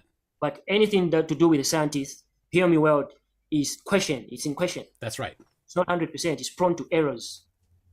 So unhidden or otherwise. Especially Yeah, you're correct. You're correct. All right. What about it though? So quantum gravity is an unsolved problem. Yes. So there is a problem with general relativity, which is all about gravity. So which is the problem of making it to work with quantum theory, which doesn't even... I think I favor this, though I cited or I copied from anywhere. I concur with what this says. So this is something that Einstein was still... So I say Einstein never concluded. That's where I was coming to. Einstein never what? Trying to solve. He never concluded his theories. Well, yeah, I mean, that's great that he kept on working. He kept on working on stuff and trying to understand the universe better and better throughout his entire life. That's fantastic. And when we conclude based on modern relativity, don't mean we're right. We totally derailed from what the brain of Einstein was trying to achieve. Okay. Yeah. So we literally on his deathbed, and he didn't conclude. I'll tell you all about it. All right. So Tupac. What? Was that the reincarnated version of Tupac, like the skeletal vision? You know. The skeletal Sounds vision. like I have no idea what you're talking about. It defleshed. All right. Or born Tupac. All right. Are you ready for the next one? Are you ready for the next one? I don't know. I'm trying to prepare myself. I know you can't just swallow your pride, but you're getting some enlightenment out of this. I am. You're gonna be behind curtains and studying this and going like, okay, I'm gonna write a book after I transition from globe Earth to flat Earth. All right. Are we done with this one, or Psalms slides? Some done with this slides. Yeah. So someday these slides will be enshrined in the Psalm, intergalactic headquarters, right? Yeah. Okay, Mike and cheese. We hear you. All right. Are we ready to next one, or are you done on this? Drum roll. Where the drums at? There we go. All right, here we go. Next one. All right. What version of PowerPoint are you using, Coach? I am using Google Drive. Oh, so this is Google Docs version of it. Yeah. Okay, right. So problems you get into are things like quantum theory requires that particles like the electron, proton, and neutron have, and they fall now. Are what? They added something out of it. And the electron, proton, and neutron, and they 4 elements now. There's another element which was discovered. Another element? There's more than 4 elements. Yeah. Okay. I was out of my mind. So these have non-zero mass and zero size. Without that. Yeah. Now, how many elements are there that have been identified, just for reference? Wait, electrons, atoms, and elements. Protons. Elements, not fundamental particles. Yeah. Elements of the periodic table. Yeah, 118 is the answer. So far. Yeah. I should say so far. Yes. Yeah, there may be more, but they don't have a very long half-life. So we're talking about things which have zero mass. I doubt if light doesn't have mass. It's just not detectable. The mass of light is, Oh, yeah. Everything has, even the shadows, mass. A shadow has mass. Yeah. How do you weigh a shadow? That's the question. We don't have tools yet. That is the question. Yeah. Is it a moonlight shadow? Now, what if like you got to move from 0 to negative? Could you get a bucket? We can move from 0 to negative. Yeah, you can move from 0 to negative. What if you got a bucket of shadow? Ice can be caught. Yeah, all right, but let's get a bucket of shadow and then weigh it. Will it weigh negative pounds? Dear. That is dependent on the light source, because shadows are formed by lack of. Yeah, a shadow is a lack of light. Yeah. What's the density of a shadow? If light is good, mass. What's the density of a shadow? Could you run us through the equation for that? Microscope, nano, something. Perfect. Okay. That could be the density. Yeah. All right. So quantum theory. We can detect. Let's review. Quantum theory requires that particles zero. Yeah. Particles like electron, proton, neutron have non-zero mass and zero size. They don't actually have zero size. Without that, bad things happen to the math. Okay. Yeah, but they don't. That's what I'm getting. I don't know about the zero size thing where you got that from, but okay. So general relativity says that anything. Just a sec. I have a question for you from Cocaine Flatty. Ooh, one of your fans, I think. Cocaine Flatty says some are the mass shadows in the room. room. I don't want to get high.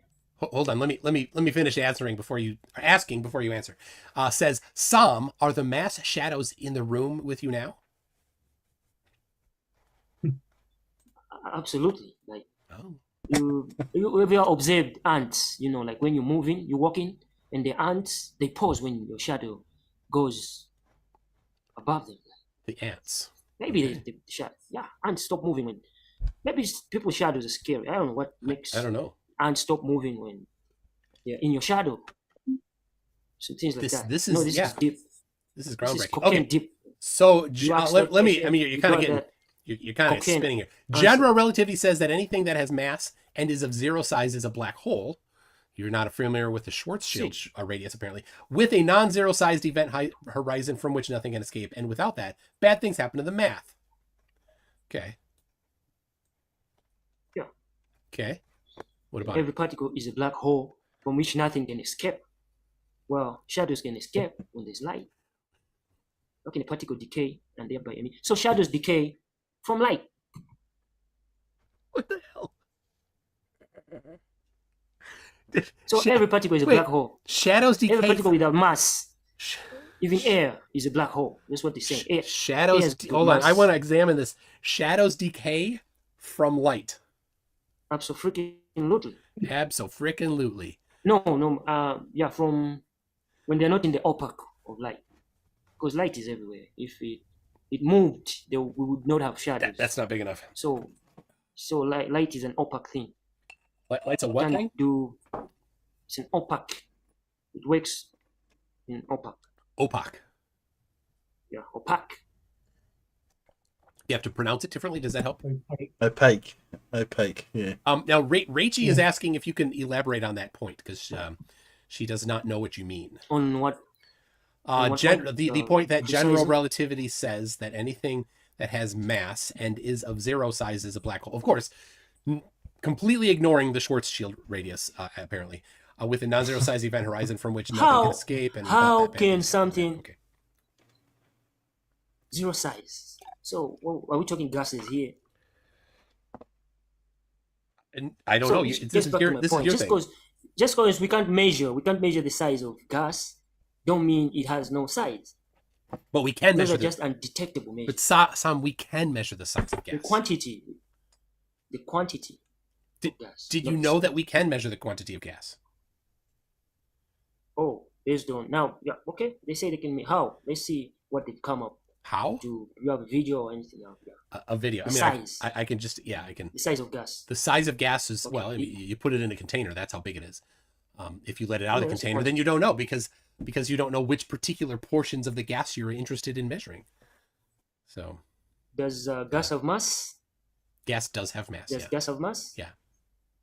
Okay, then you can know the size. Is your camera tipping? All we see now is your forehead. Yeah, I mean it's funny, but I don't Getting know. like farmers. Maybe this proves that the earth rotates. I don't know. We've been here for 48 hours. Maybe the earth is rotating. I don't know. All right, I gotta move up. Okay, what's that last part say then?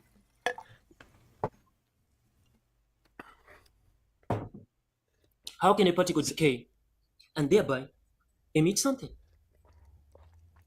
Apparently, nobody knows. A black hole fox. A black hole fox. That's the question. Did you say a black hole fox? Fox. Black hole foxes. Fox. Like foxes, like the X. The thing, the animals that like to get into the chicken coop. Don't make me say. What's the speed of shadow? Speed of shadow. Speed of shadow. Yeah. Shadows have pixels, I think. Like. Shadows have pixels. Yeah, they work. Yeah, I don't know how. There's light in the speed of the shadow. It's undetectable. So far, we don't have tools to measure that. Okay. All right, and then you say at the bottom there, you said, so if every particle is a black hole, which it's not, but whatever, from which nothing can escape, how can a particle decay? And Einstein says everything is constant, nothing is moving, but time. So shadows have no speed. Can I get a citation for that? Maybe you can type it, but there's somewhere where I read, he says everything is constant, only time dilation? Yeah, something. The speed of light is constant in all reference frames. That, yes. Yeah, so that debunks that. But not debunks everything. Yeah, that objects his statement as well, because now you have to measure the speed of the shadow, but nothing is moving, only time. So. All right, hold on a second. I got to read something. So, it looks like Gowden Rabers accidentally blocked and then unblocked Ashley Bloomfield, Ashley's first super chat, for $5 Canadian. Let's see if this is. Oh, it's not there. Was something about this is on my proper. Who's tipping in bricks, dollars? I don't know what you're talking about, but just a second. Tip this guy a 1 tends to 40. Ashley Bloomfield says, hey, darling, it's ghostly karma. Hee hee. This is my proper account. Winky wink. Much love all. And it's Ashley's first super chat. But I think Gowden's accidentally blocked and then unblocked. Okay. They ran out of names in the they did. Yeah, there's no names left. I hope that's not on your national ID, because that's not a name. Yeah, there's no names left. Siggy Sigwald says situation. Siggy Sigwald says hold on, just listen to this. If we're losing neurons tonight, at least get a free membership out of it. Hail Sagan. What do you think of that? Hail Sagan. Yeah, and then... Are you making these names up? Oh. Nope. That's... now, Cody Payne, who I'm going to have... I'm going to meet this weekend, said, back of the envelope calculations, if my math is right, the 1955 to 1961 time range is exactly 33 years. So that's how long it was, Sam. Oh, okay. I thought Yep. It was a bit glitchy. Yep. I didn't see clear. A bit glitchy, says Sam. Siggy Sigwald says Sam, if you've ever been on a plane, you are a millionth of a second younger than everyone else because the faster you move, the slower time ticks for you. No, that all the pilots live long, so I don't think that's... If you've gone into the record of pilots, they live long, so I think that's false. Have you ever seen a young pilot? Young pilots, a few. Oh, is that why the reason why we've got all the pilots? I don't know if there's enough most time. Most of the pilots are old, so the age... Okay, we'll look into that. Look into that. Okay.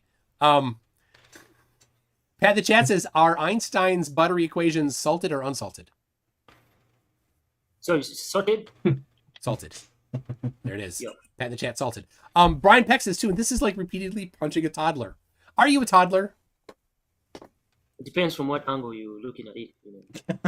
Okay. Men are boys. Boys are men. That's a band, sort of a band, aren't they? Boys to Men. Right? What song did they sing? You know, that's when I'm getting a clear impression of that title. Boys to Men. How many were there? Were there two? I think it's just, I'm guessing it's just two, because there's a two in their name, isn't it? So if there were five, only two are men. Boys, could be. Men. Maybe there's two boys and two men. And I don't know. There's two men, the rest are boys. Gary Donnelly says, Sam's stupidity is giving me a headache. Is this stupidity, Sam? It depends on what there's like. The Indians like their meals rotten, and we like the meals fresh. So you're going to call the meals rotten, but to them it's fresh. They're going to call your fresh food rotten because they like rotten food. Don't get it twisted. Wisdom from Sam, ladies and gentlemen. Yeah. Cocaine Flatty says Sam put the special in special relativity. Special relativity. Yeah. It's not even special. And who puts the fun in funeral? Who puts the fun in funeral? Yeah. Who puts the fun in I'm Ding Dong? The guys. Oh, all right. Mark Beiser says Mathemagic. All right, Tom, are we done with this slide here? I like that, Mathemagic. Yeah. Wow. That's from a female, I guess. Mark Beiser is definitely not. Damn. Yeah. Behaving like one. Yeah, Brianna's not here for you tonight. I figured Brianna would be here. How is she around? Like, I've seen her. Brianna Johnson, I've seen her around. I don't know where she is, but she's got a thing for you, Sam. I don't know what it is. I'm still saving up. I'm still saving up a buck. You're still 7 up. Yep. All right. Should we move on? Let's move on. The cosmological constant. All right. Keeps getting better and better. So another error. Einstein thought he had made, then fixed, then had to unfix. What was the problem of the cosmological constant? So because of age, I think this guy never got to where he was heading, because no matter how genius you are, don't mean that you can't age. But yeah, he had to fix and unfix. We don't know whether he died with a fix or he died with an unfix. So, nobody could possibly know, could they? I mean, they could not just look at the things he published or, apply the math and compare it to reality themselves. Nobody could possibly know, right? The wheelchair scientist. What was his name? The wheelchair scientist. Yeah, at least that one had time. He went by Wheels. People just called him Wheels. Yeah. Yeah. What was his name again? Just called him Wheels. Wheels. No, I mean this guy who went on the wheelchair. That would be Stephen Butterfield. We had him in our generation. He died recently. Yeah, actually, yeah. At least that one had time. Yes. Yep. So his equations, back to Einstein, predicted that the universe would either expand or contract. Yeah. So the guy in the wheelchair you're thinking of is Charles Xavier. No. No. This guy with the button on the wheelchair. I'm pretty sure you're thinking about Charles Xavier. The guy who looked like Bill Gates. The guy who looked like Bill Gates. Bill Gates Charles looks Xavier, like Bill definitely. Gates. All right. Hawkins. Is it? Sean Stephen. Hawkins. Sean Hawkins. Yes. No, Stephen. Sean. Okay. So back to Einstein. Expand or contract. Who thinks in those lines? Like, how do you predict the opposite of something? Like universe would expand or contract. Is it like a trampoline? I don't know. Don't know. Yeah, nobody could ever know because he never wrote anything about it down, did he? Right. If only he had written things down while he was alive, so that people could just think about and then know what he meant and what he was thinking. He did wrote some stuff, but this is modern relativity, so that's not coming from him. It's modern. So he thought this was wrong. Yeah, anybody would think this is wrong. So he added an ugly, arbitrary constant in there to prevent that. This is a lot happening. like watching. Then we found out that the universe actually does later. win. You don't say Einstein. Is it what? This is modern relativity. Forget about Einstein's relativity. Yeah. This is us. So then we found out that the universe usually does expand. Because NASA says it does. Hollywood pictures it that way. So he sheepishly admitted his mistake and removed the constant again, which handily allows the Big Bang to work just nicely to impress all the Hollywood lovers, etc. Okay. Et the Big Bang theory. Yeah, so the question is, why did he use an ugly constant? Right? There's so many beautiful constants you could use, like the letter K is sometimes a little brash. It's real pointy, right? You wouldn't want to use that because that's kind of an ugly constant. You'd want to use a pretty one, right? He knew, his relativity was looked up by many people. So, when you talk about Lionel Messi getting the Baron d'Or and everything, others are in objection of that. They want to create their own versions of Lionel Messi. Can we should move? So we've got forward in modern relativity. All right. We have our own version of Einstein. All right. Now we have sitting this around the modern. Yeah. Okay. We've got this. So what about this? Yeah, so it's just a theory, not complete. Oh, so can you give us an example, just so the audience knows what is complete? Gravity. Yeah. What theory has completed? Give us an example. What theory is completed? Yeah. So theory of the dome. And where was the theory of a dome published, and who confirmed it? And what was the process that they used to complete the theory of the dome? So there's the thing about textbooks. If something is not published, yeah, I know. Yeah, I'm just asking you because you said that the theory of the dome is complete. So I just want to know how it became complete. What was the process that the theory of the dome went through to become completed? The most basic and yet complex, the most sought book of all time that is complete, based by divine, spiritual. The Bible talks about the firmament, and that's a complete theory. So if a really old book talks about something in vague passing terms, that makes something complete. Is that right? Absolutely. The prophecies in the Bible come to pass. Yeah, but that's a separate topic. Never came to pass. So at least we can count on this book. We've got Nostradamus, we've got the Bible, we've got prophets in the Bible, we've got scientific prophets. None of the things, even the weather will report to say we're gonna have showers tomorrow around 14 p.m. and the showers don't come; they come later in the evening. So science is incomplete. So I have to say I'm a bit confused on the actual process that the theory of the dome went through of the Bible to become complete. It's in there. The fact that we failed to penetrate the what? Through it. The fact that we failed to penetrate through it, like Hillary Clinton repeatedly put it on the press that we tried to go through the dome. She wasn't just using those words. We've got what the hell are you talking a citation about that. When she talked about the glass ceiling? It's there. Sam, let me just help you out here. The glass ceiling is an American English, maybe other countries as well, but American English idiom about the limit that women could attain, the maximum limit that women could attain in business. Often referred to how much money they made or what kind of positions in an organization they could have. It's the glass ceiling. And so she was running for president, and she wanted to break the idiom, break the glass ceiling, then become president.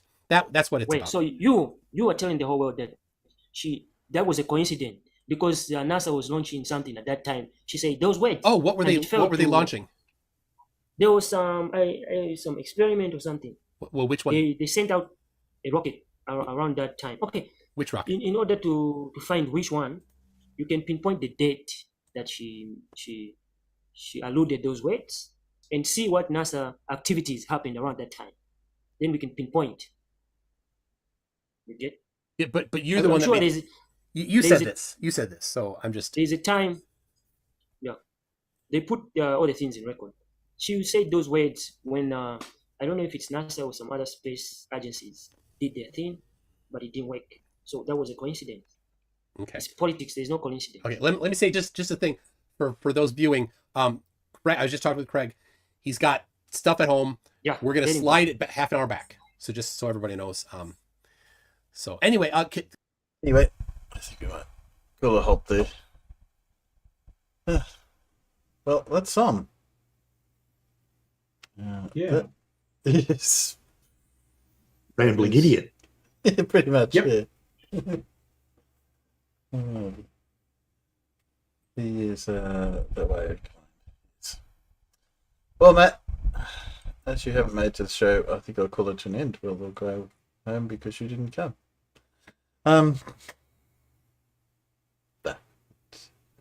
Getting close to the end. Getting close to my ending time. And I've got to admit, I'm dozing off. I think Farmer's having a bit of trouble staying awake listening to Sam. That's why I didn't bother watching it, because I know what Sam's like. It's just incoherent babble. Yes. Yeah. You may have heard your angle a little bit on Gems recently. Not that. Yeah. Yeah, not that much different. Yeah. Another rambling idiot.